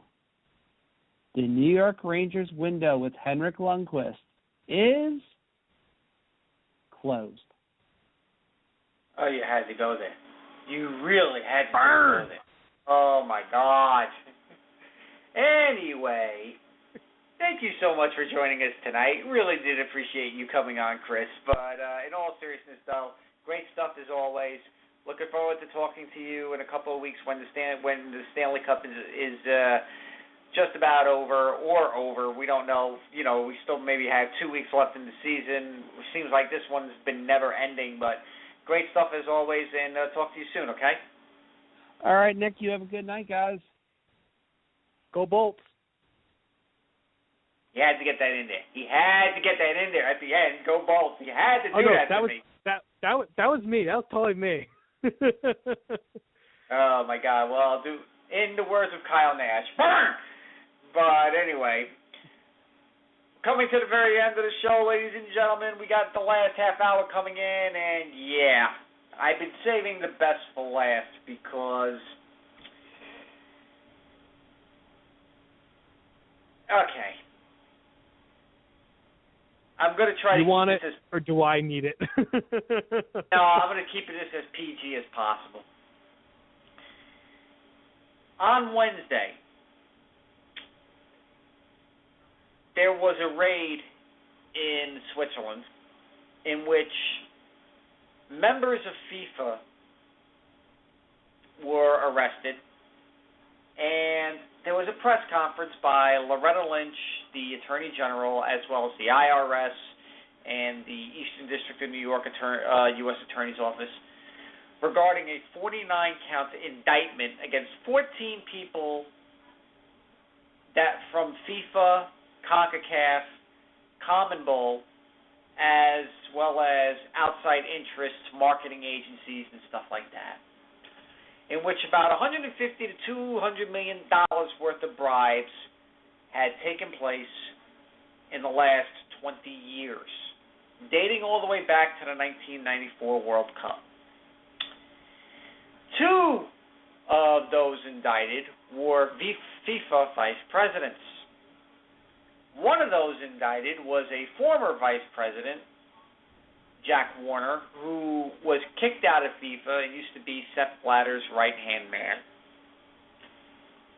And yet, it still feels hollow and shallow because on Friday, Sepp Blatter was reelected to a fifth term as FIFA president. You know, I give Bin Ali credit for getting 73 votes and taking it to a second round of voting, but when he walked up to the podium and conceded, my heart sunk. It was obvious that the European nations and the South American nations and the United States voted against Sepp Blatter. But as long as Africa, Asia, and Oceania are in Sepp Blatter's back pocket, you just knew the inevitable was going to happen. I gotta say, it is sickening, it is disgusting, it's a disgrace. The only way that this will get better is if Sepp Blatter is indicted and kicked out of FIFA once and for all. Joining us tonight from Stoppage Time Soccer on Fansided, as well as a former podcast host on the old Sports Chronicles Radio Network, is a good friend of mine, Phil Nagley. Phil, is it just broken and never going to be fixed? Yeah, I don't really know. I hope at some point it gets fixed. And what Sepp Blatter is saying about, I'm going to fix it tomorrow, rambles on and on. Well, he's not going to. He's going into his fifth term now. If he really wanted to fix it, he probably would have fixed it by now. A lot of, at one point there was a vote, not this year, past Congress, FIFA Congress year, basically trying to put term limits on different roles, including Sepp Blatter's, to limit to the amount of corruption that could happen. And as you mentioned, Africa, Asia, and Oceania, for the most part, why it's anonymous voting, and it's a old school system from a while ago with these big huts, and they go up one by one and vote. Reminds me of kindergarten voting for our favorite milk or whatever. But anyway, so like you said, he has the support of Asia and Africa and most of Oceania, which despite populations being small in a lot of those island countries and a lot of those African nations, FIFA Congress operates like the United Nations in that every country gets one vote. So proportionality, it doesn't matter how you do on the field soccer-wise, it's just, okay, you're a country, you get a vote. So a lot of those small nations, why they might not have gotten indicted yet, and part of the reason only so many people got indicted so far is because the U.S. is doing this, and first off, the U.S. can only extradite people out of certain countries depending on the laws and all that, which is mainly why they did it, why it was in Switzerland, because Switzerland and the United States are on good terms. And also, the crime has to happen in the United States or a territory of the United States, which mainly is why most of the people arrested had some link with CONCACAF. Now, you made a very good point with regards to Switzerland, being that, extradition out of Switzerland is much easier than most other countries.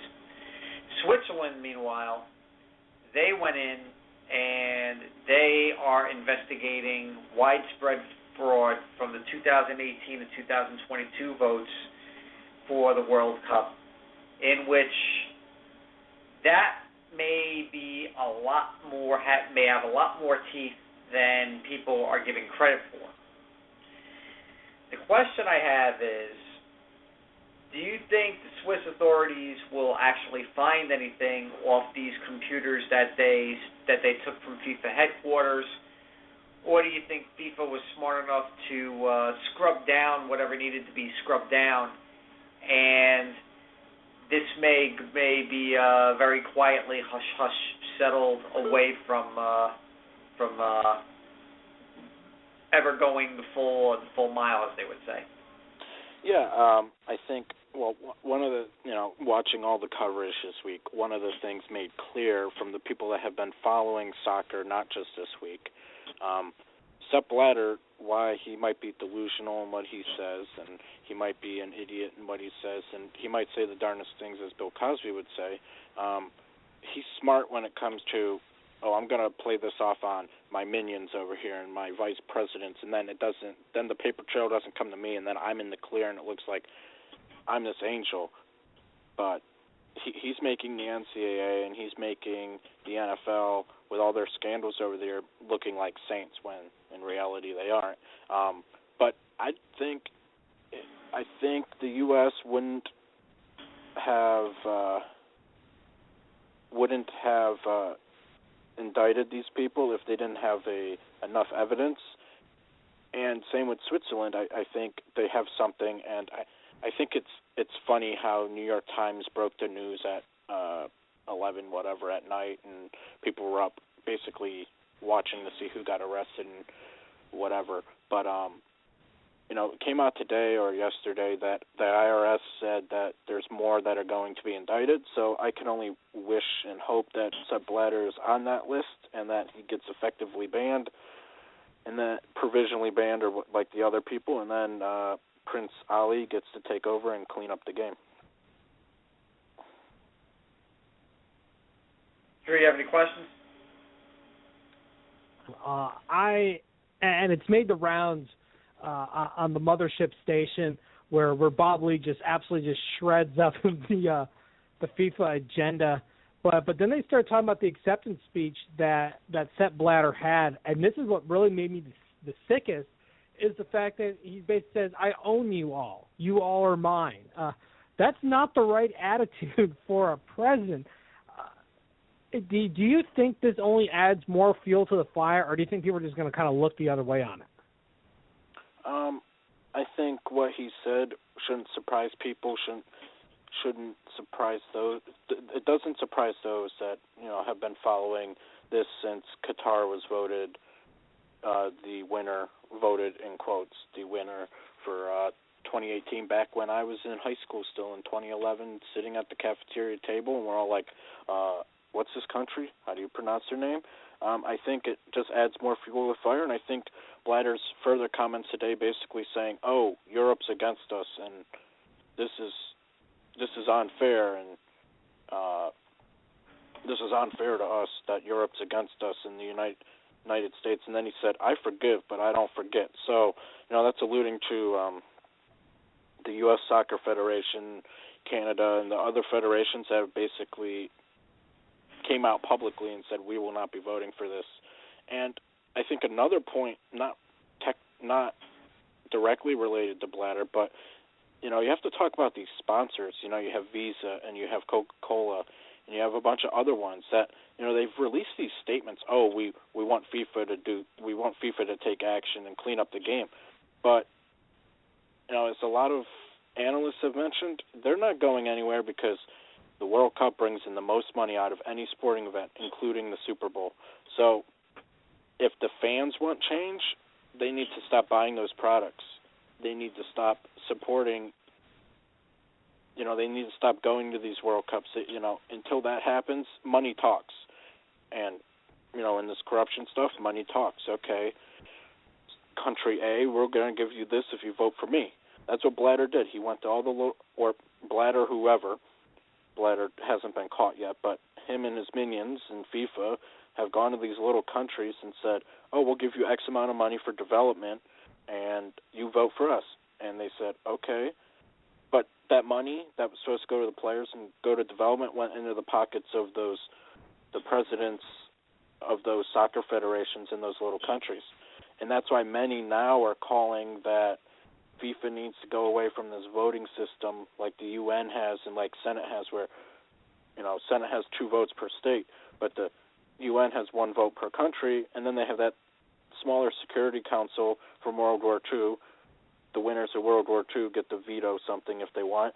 FIFA needs to move.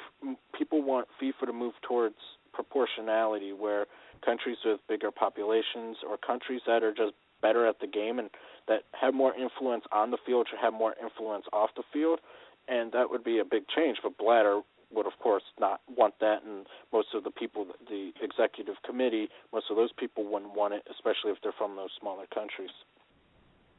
And I find it funny in the fact that he says Europe's against us when he's European. I just find it strangely ironic. I think it's more of us being the corrupt ones. But, there's no shortage of data about what's going on in Qatar, the number of workers that have died, the style in which they deal with foreign workers, basically turn them into indentured servants and almost slave labor. What recourse, and we haven't seen much yet. It's been going on for a number of years, and nothing's really happened. What can be done regarding action once the World Cup comes and goes out of Qatar, and all the records about all the human rights atrocities that are happening there? We have evidence of it out there in the interwebs. What recourse can be had at that point? Because right now nothing's been done. You've had German and British press go over there, get their stuff confiscated, basically get arrested and detained because they don't want that news coming out that, oh, we treat our people like garbage. What can be done? You sit here and you're just sick to your stomach that you compare the number of workers that have died here in Qatar compared to the last 5 World Cups and 5 Olympics, and they dwarf everything, like to a huge extent. So I'm at a bit of a loss. What can actually be done about it? Honestly, probably nothing, because it's Qatar and they have their own rules. And back up to the Russian World Cup. FIFA is supposed to be this place that, at least in Major League Soccer, they have this campaign called "Don't Cross the Line," which basically it's for the fans not to say anything homophobic, sexist, racist, anything like that. And 2018 World Cup is going to be in a country that they can arrest gay people. So, yes, people dying building stadiums is worse, but you first have to look at Russia, and that's why Putin, the Russian, whatever you want to call him, the equivalent of President Obama, whatever his official title is, basically that's why he's supporting Blatter, and he's saying, oh, they're coming against us. And it's like, not really. The game should be somewhere in a country where every player should feel safe, whether it's FIFA World Cup, whether it's the Olympics, whether it's the Super Bowl, whether it's any other sporting event.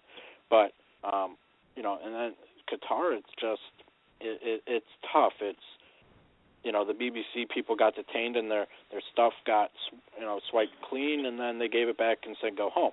And it's like, well, in a perfect world, which we're sadly far from, that Qatar would be sanctioned or something, but I don't know if it's a UN issue. But then, who knows if one of those countries that are always on the Security Council, if they would veto some law, against Qatar, or what, who knows?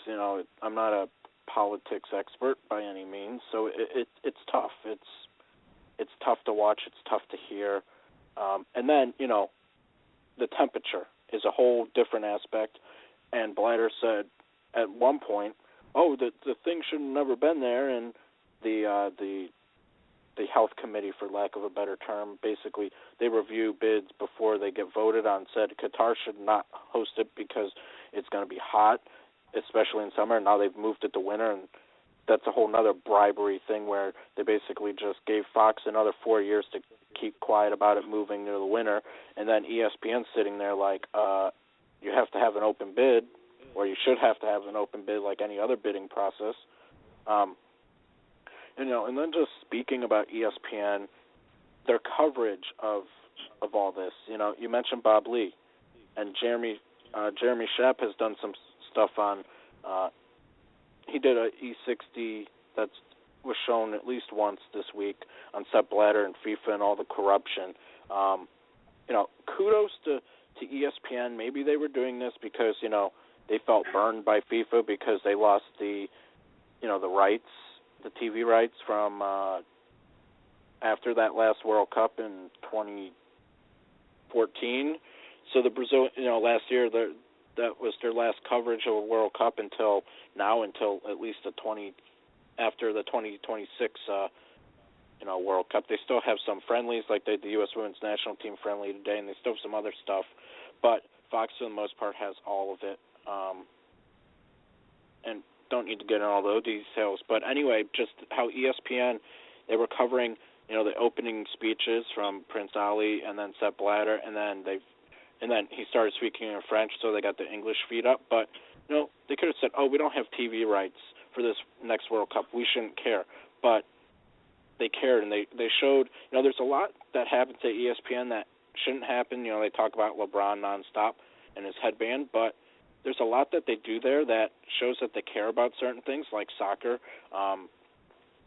They were NBC Sports was talking about fly fishing, and Fox Sports was at NASCAR. No offense to NASCAR, I get the ratings, but it was a practice, for gosh sake. FIFA election doesn't happen all the time, and this indictment of a bunch of people should have, been in the forefront there, and then eventually they talked about it.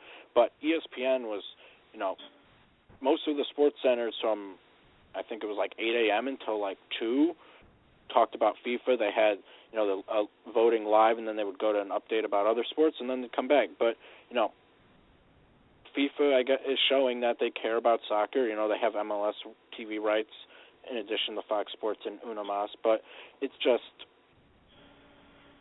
something that, going back to Qatar, I don't think it's fixing itself until more evidence comes out, and FIFA's going to deny it because, well, they're FIFA. Well, Nick, back to you. We know that this is going to be a story that's going to be ongoing for quite some time. This is a story that's going to be followed ad nauseum by mainstream media, the interwebs, everything like that. I think there's a lot more layers to it that haven't come out yet. Indeed. And with the IRS involved and with people flipping on others, it's only a matter of time before the mountains St. Helens of indictments comes out. At least I'm hoping. Yeah. So before we let you go, obviously, next week, since we're talking soccer, of course, we have the Champions League final between Barcelona and Juventus.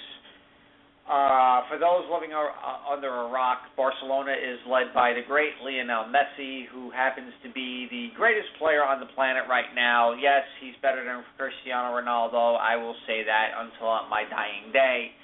And if you want any proof, just go onto YouTube and watch his wonder goal today, in which he pretty much shows why he is the class of soccer. Going against the Italian champions of Juventus, led by their talisman Andrea Pirlo, and led by the Argentinian firecracker Carlos Tevez, who I know very well because he played on both sides of Manchester with United and City, and has a very heavy goal-scoring prowess. A lot of people have already coronated Barcelona, and I'm telling people do not sleep on Juventus. I just want to get your very quick prediction as to who you think will win the Champions League next week. Yeah, I think it, like you said, will probably be close if Barcelona sleeps on Juventus or any good team. The Champions League final always has two good teams usually. But like you said, Messi, for gosh sake, the goal must have been good, and his dribbling must have been good because it was on the local news tonight. Soccer was on the local news, and it wasn't about a local team. Now, granted, this week, soccer's been on the local news, but not during the sports section because they've been talking about FIFA at the top of the hour. But I think Messi's going to score a few goals this weekend coming up. But also this weekend, and what I will probably be watching, should I be available, actually I'll be at a Philadelphia Union game, but the Women's World Cup starts in Canada. And if you want to talk about controversy there, the whole thing over playing on turf fields, and there was a lawsuit. A lot of the women's players had a lawsuit against FIFA, but then they dropped it. And then talk about how you said when Prince Ali basically gave up, not gave up, but he resigned his challenge, basically, of challenging Bladder. When you had a pit in your stomach, I had a pit in the stomach when the women's, a lot of the U.S. women's national team players basically dropped that lawsuit, and there were some other nations involved. But the Women's World Cup starts on the 6th in Canada. The women's national team drew today 0-0 against South Korea, the first time that they've been held scoreless on U.S. soil in 7 years, and the last team that held them scoreless 7 years ago was also South Korea. So there's a lot of soccer action, between Champions League final. Women's World Cup is on Fox Sports 1, and it's on Fox over-the-air Fox.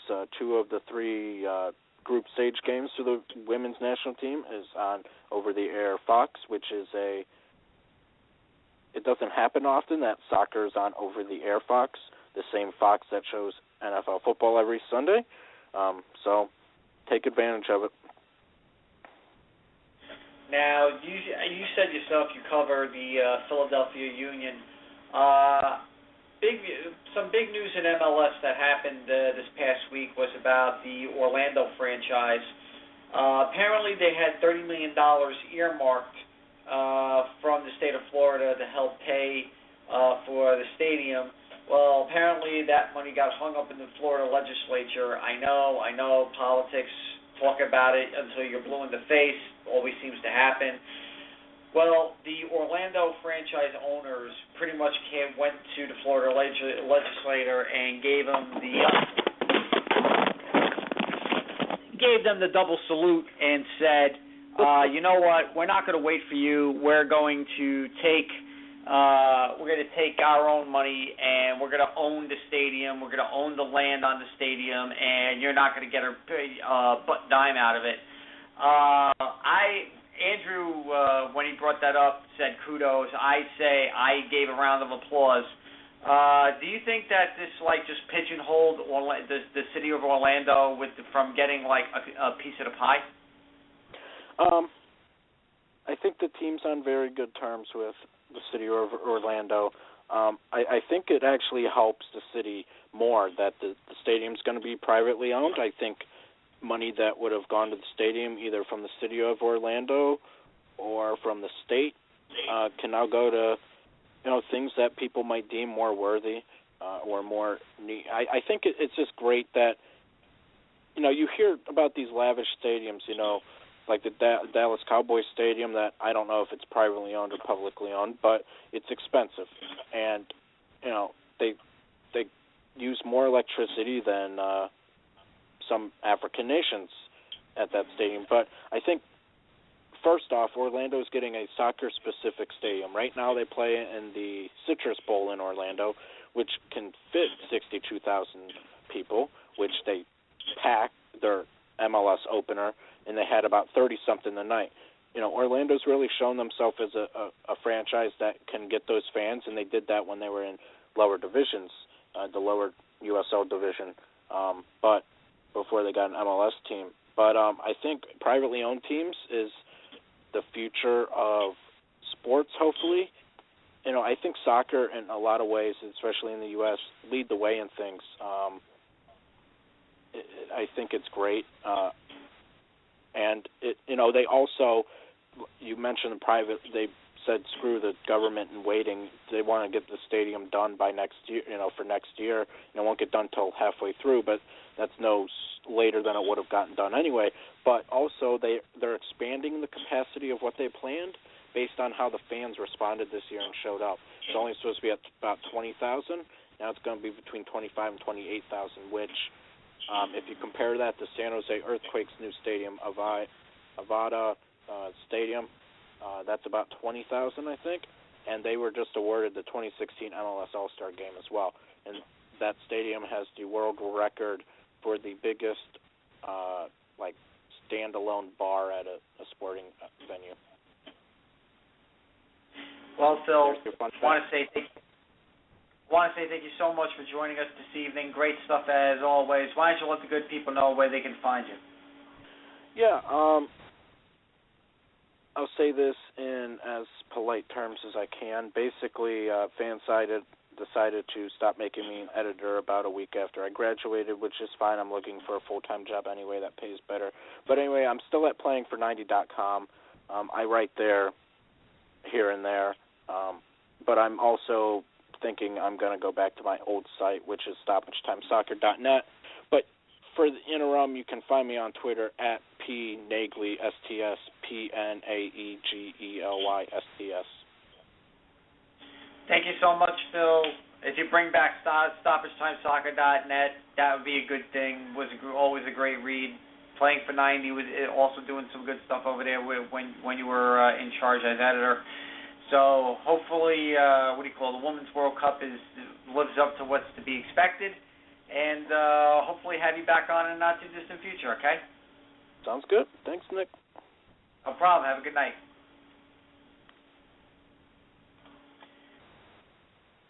That was Phil Naegely from Playing for 90 and Stoppage Time Soccer.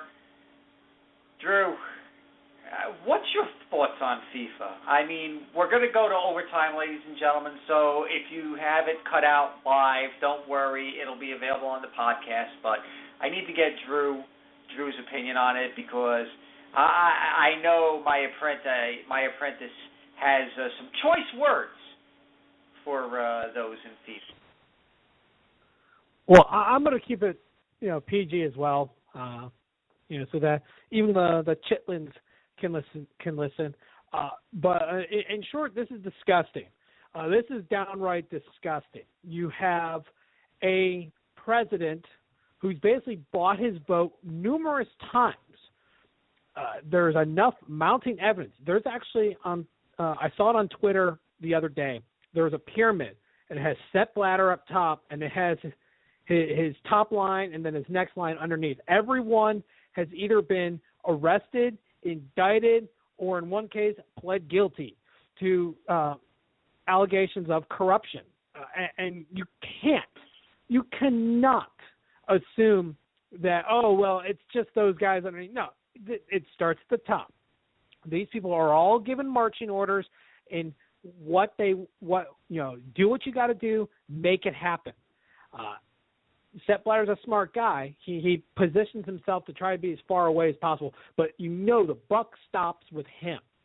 And the fact that he had this acceptance speech with all the gall and arrogance of, I'm the president of you. I own you. But I like you. But I own you. That alone, man, if I was there with a tomato, I would have thrown that. Because if there was any shred of respect left, the callousness and the arrogance of his acceptance speech just even makes it even louder of how much this guy needs to be brought to justice.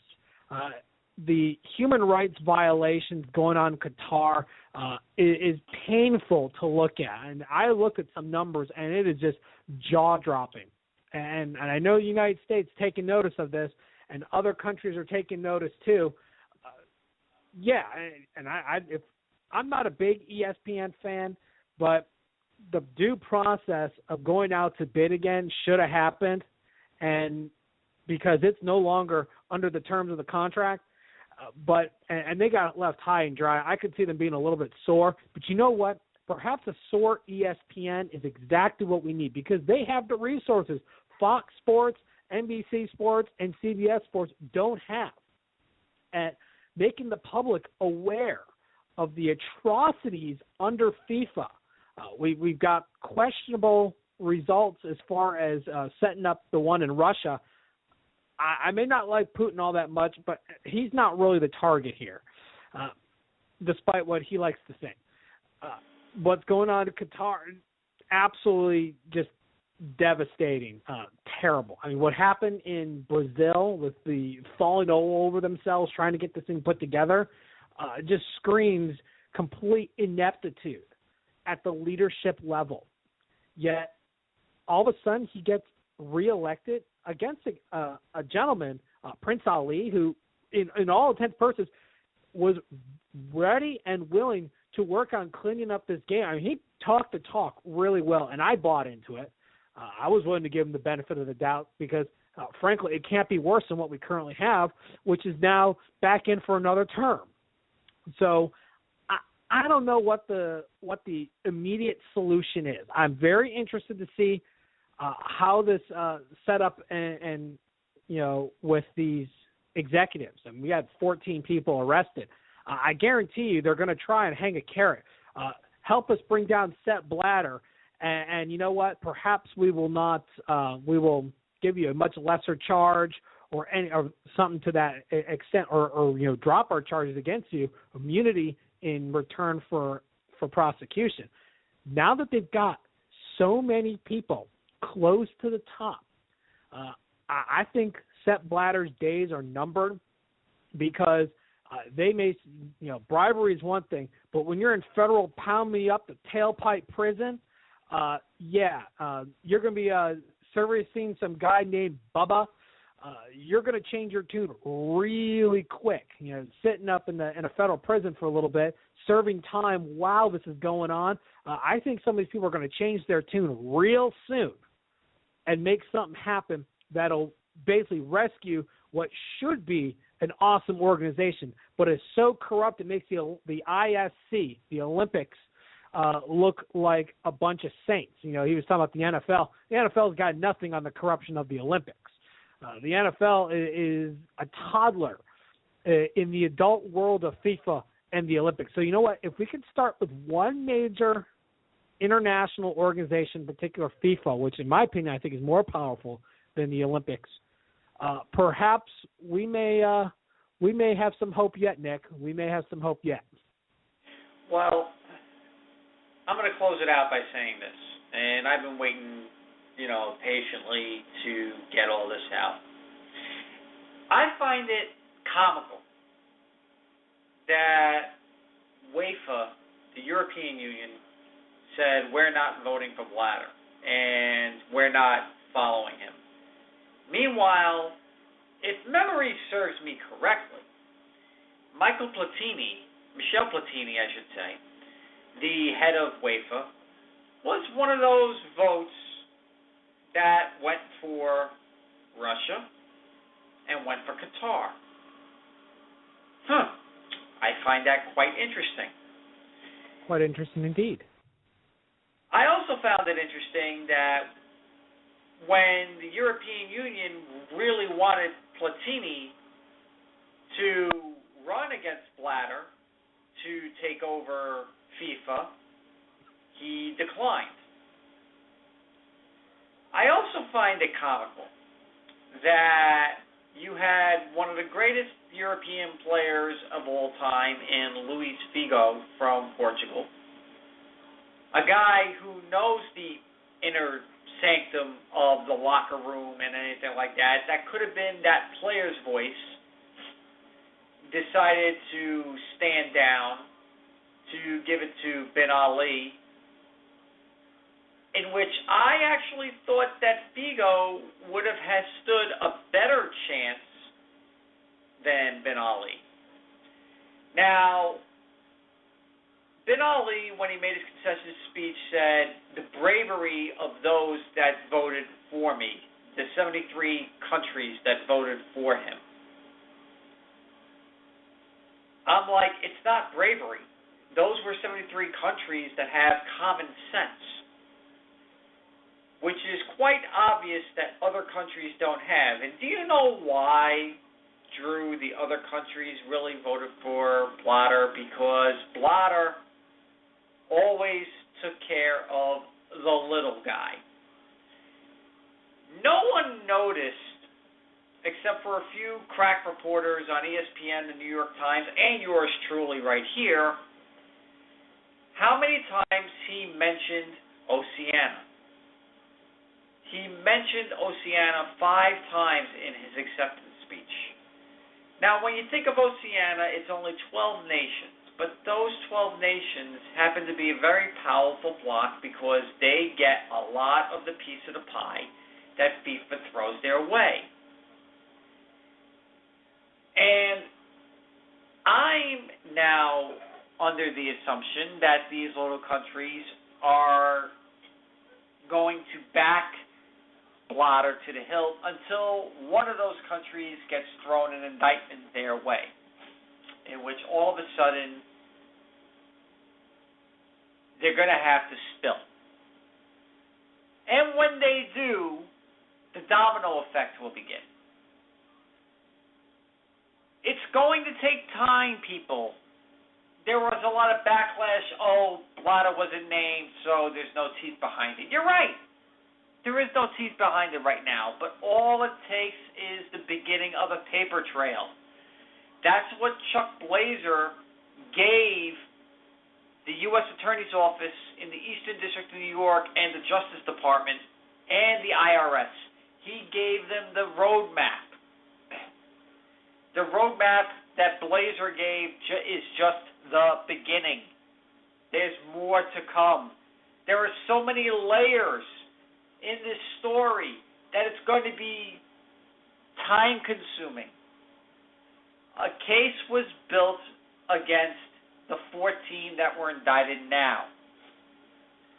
The funny thing is, Jack Warner says, I'm innocent of all this. Jack Warner is one of those that was part of the indictment. Oh, I'm innocent. I got nothing to hide. I will, fight this tooth and nail. Hey, Jack, have you not noticed that your 2 sons pled guilty to bribery? What does that tell you? Your sons can flip on you, and if you're smart, you flip on Blatter because you were the vice president directly under him for 4 years. Do the right thing. You got guys from CONCACAF, from CONMEBOL, England, that were indicted. Someone is going to say something that will finally bring FIFA down. But do you know what? To Blatter, it's a game. He's like, I'm 80 years old. I can keep this in the courts as long as I want. I'll die before they throw me in jail. Fine. As long as they get rid of your old ass out of FIFA, that'll make it worth it for me. With that being said, my name is Nick Ficorelli. I am the Mad Scientist of Sports. You can find me on Twitter at NAF_FSW Sports. And you can find the Mad Scientist of Sports Lab live right here every Saturday night, 10 p.m. to midnight, on my home radio station, Fantasy Sports Warehouse. But fret not, this little show happens to be syndicated elsewhere, as in I-95 Sports and Entertainment Network, War Room Sports, Happy Hour Network, the Arena Sports Network, Die Hard Sports Radio, Sports for Fans, the Ace Network, the Sports Crave, Nuts and Bolts Sports, Late Night Sports Radio, and the Asylum Sports Network. So don't fret, I'm around. I get everywhere. Drew, take us home. And he gets everywhere. My name is Andrew Glukov, the local neighborhood stat boy springing into action. You can catch me on Twitter at StatBoyDrew. And like Nick, I can be found here and there. But for the time being, I'm just the faithful sidekick doing what I have to do to help make this completely awesome and a lot of fun, which it is. So, Nick, I know you last week, and I gotta say something since we're in overtime. You're taking our friend Kyle Nash's catchphrase. Considering you guys are on different networks, I'm not sure about that. I don't know. Well, me and Kyle, as everybody knows, are very good friends. We used to work together, and I obviously wish Kyle nothing but the best. Always have and always will in what he's been doing with the Student of the Game and the new YouTube stuff that he started doing and everything like that, which is, I got to say, pure awesome. But I will always use Class Dismissed. I will always use Burn. I will always use the con references and stuff like that, because that's the type of bond that I have with him. Although we're not on the same network anymore, although we're on opposite ends of the fence, there's always going to be a friendship there. And one day, the Student of the Game will be in the Mad Scientist Lab, hopefully very, very soon. And once that happens, all I can say is this: the band will be back together for one night only, and that will be pure, unbelievable, awesome radio.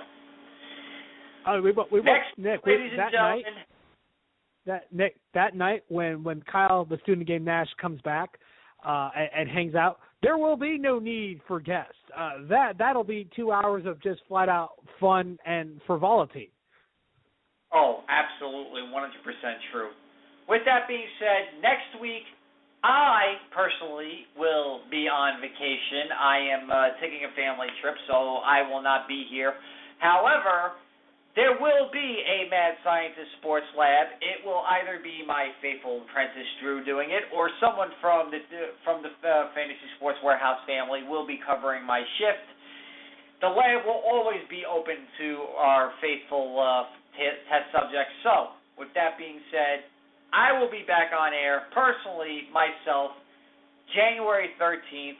Either Drew or someone else will be doing the show next week. Until then, ladies and gentlemen, it's time to tone down the beakers. It's time for me to erase the blackboard and have someone get it ready for next week. It's time for someone to bring in some extra test subjects, because the lab now is officially closed. Thank you very much, ladies and gentlemen. Hope you had a great time listening to us tonight. Until next time, lab is done.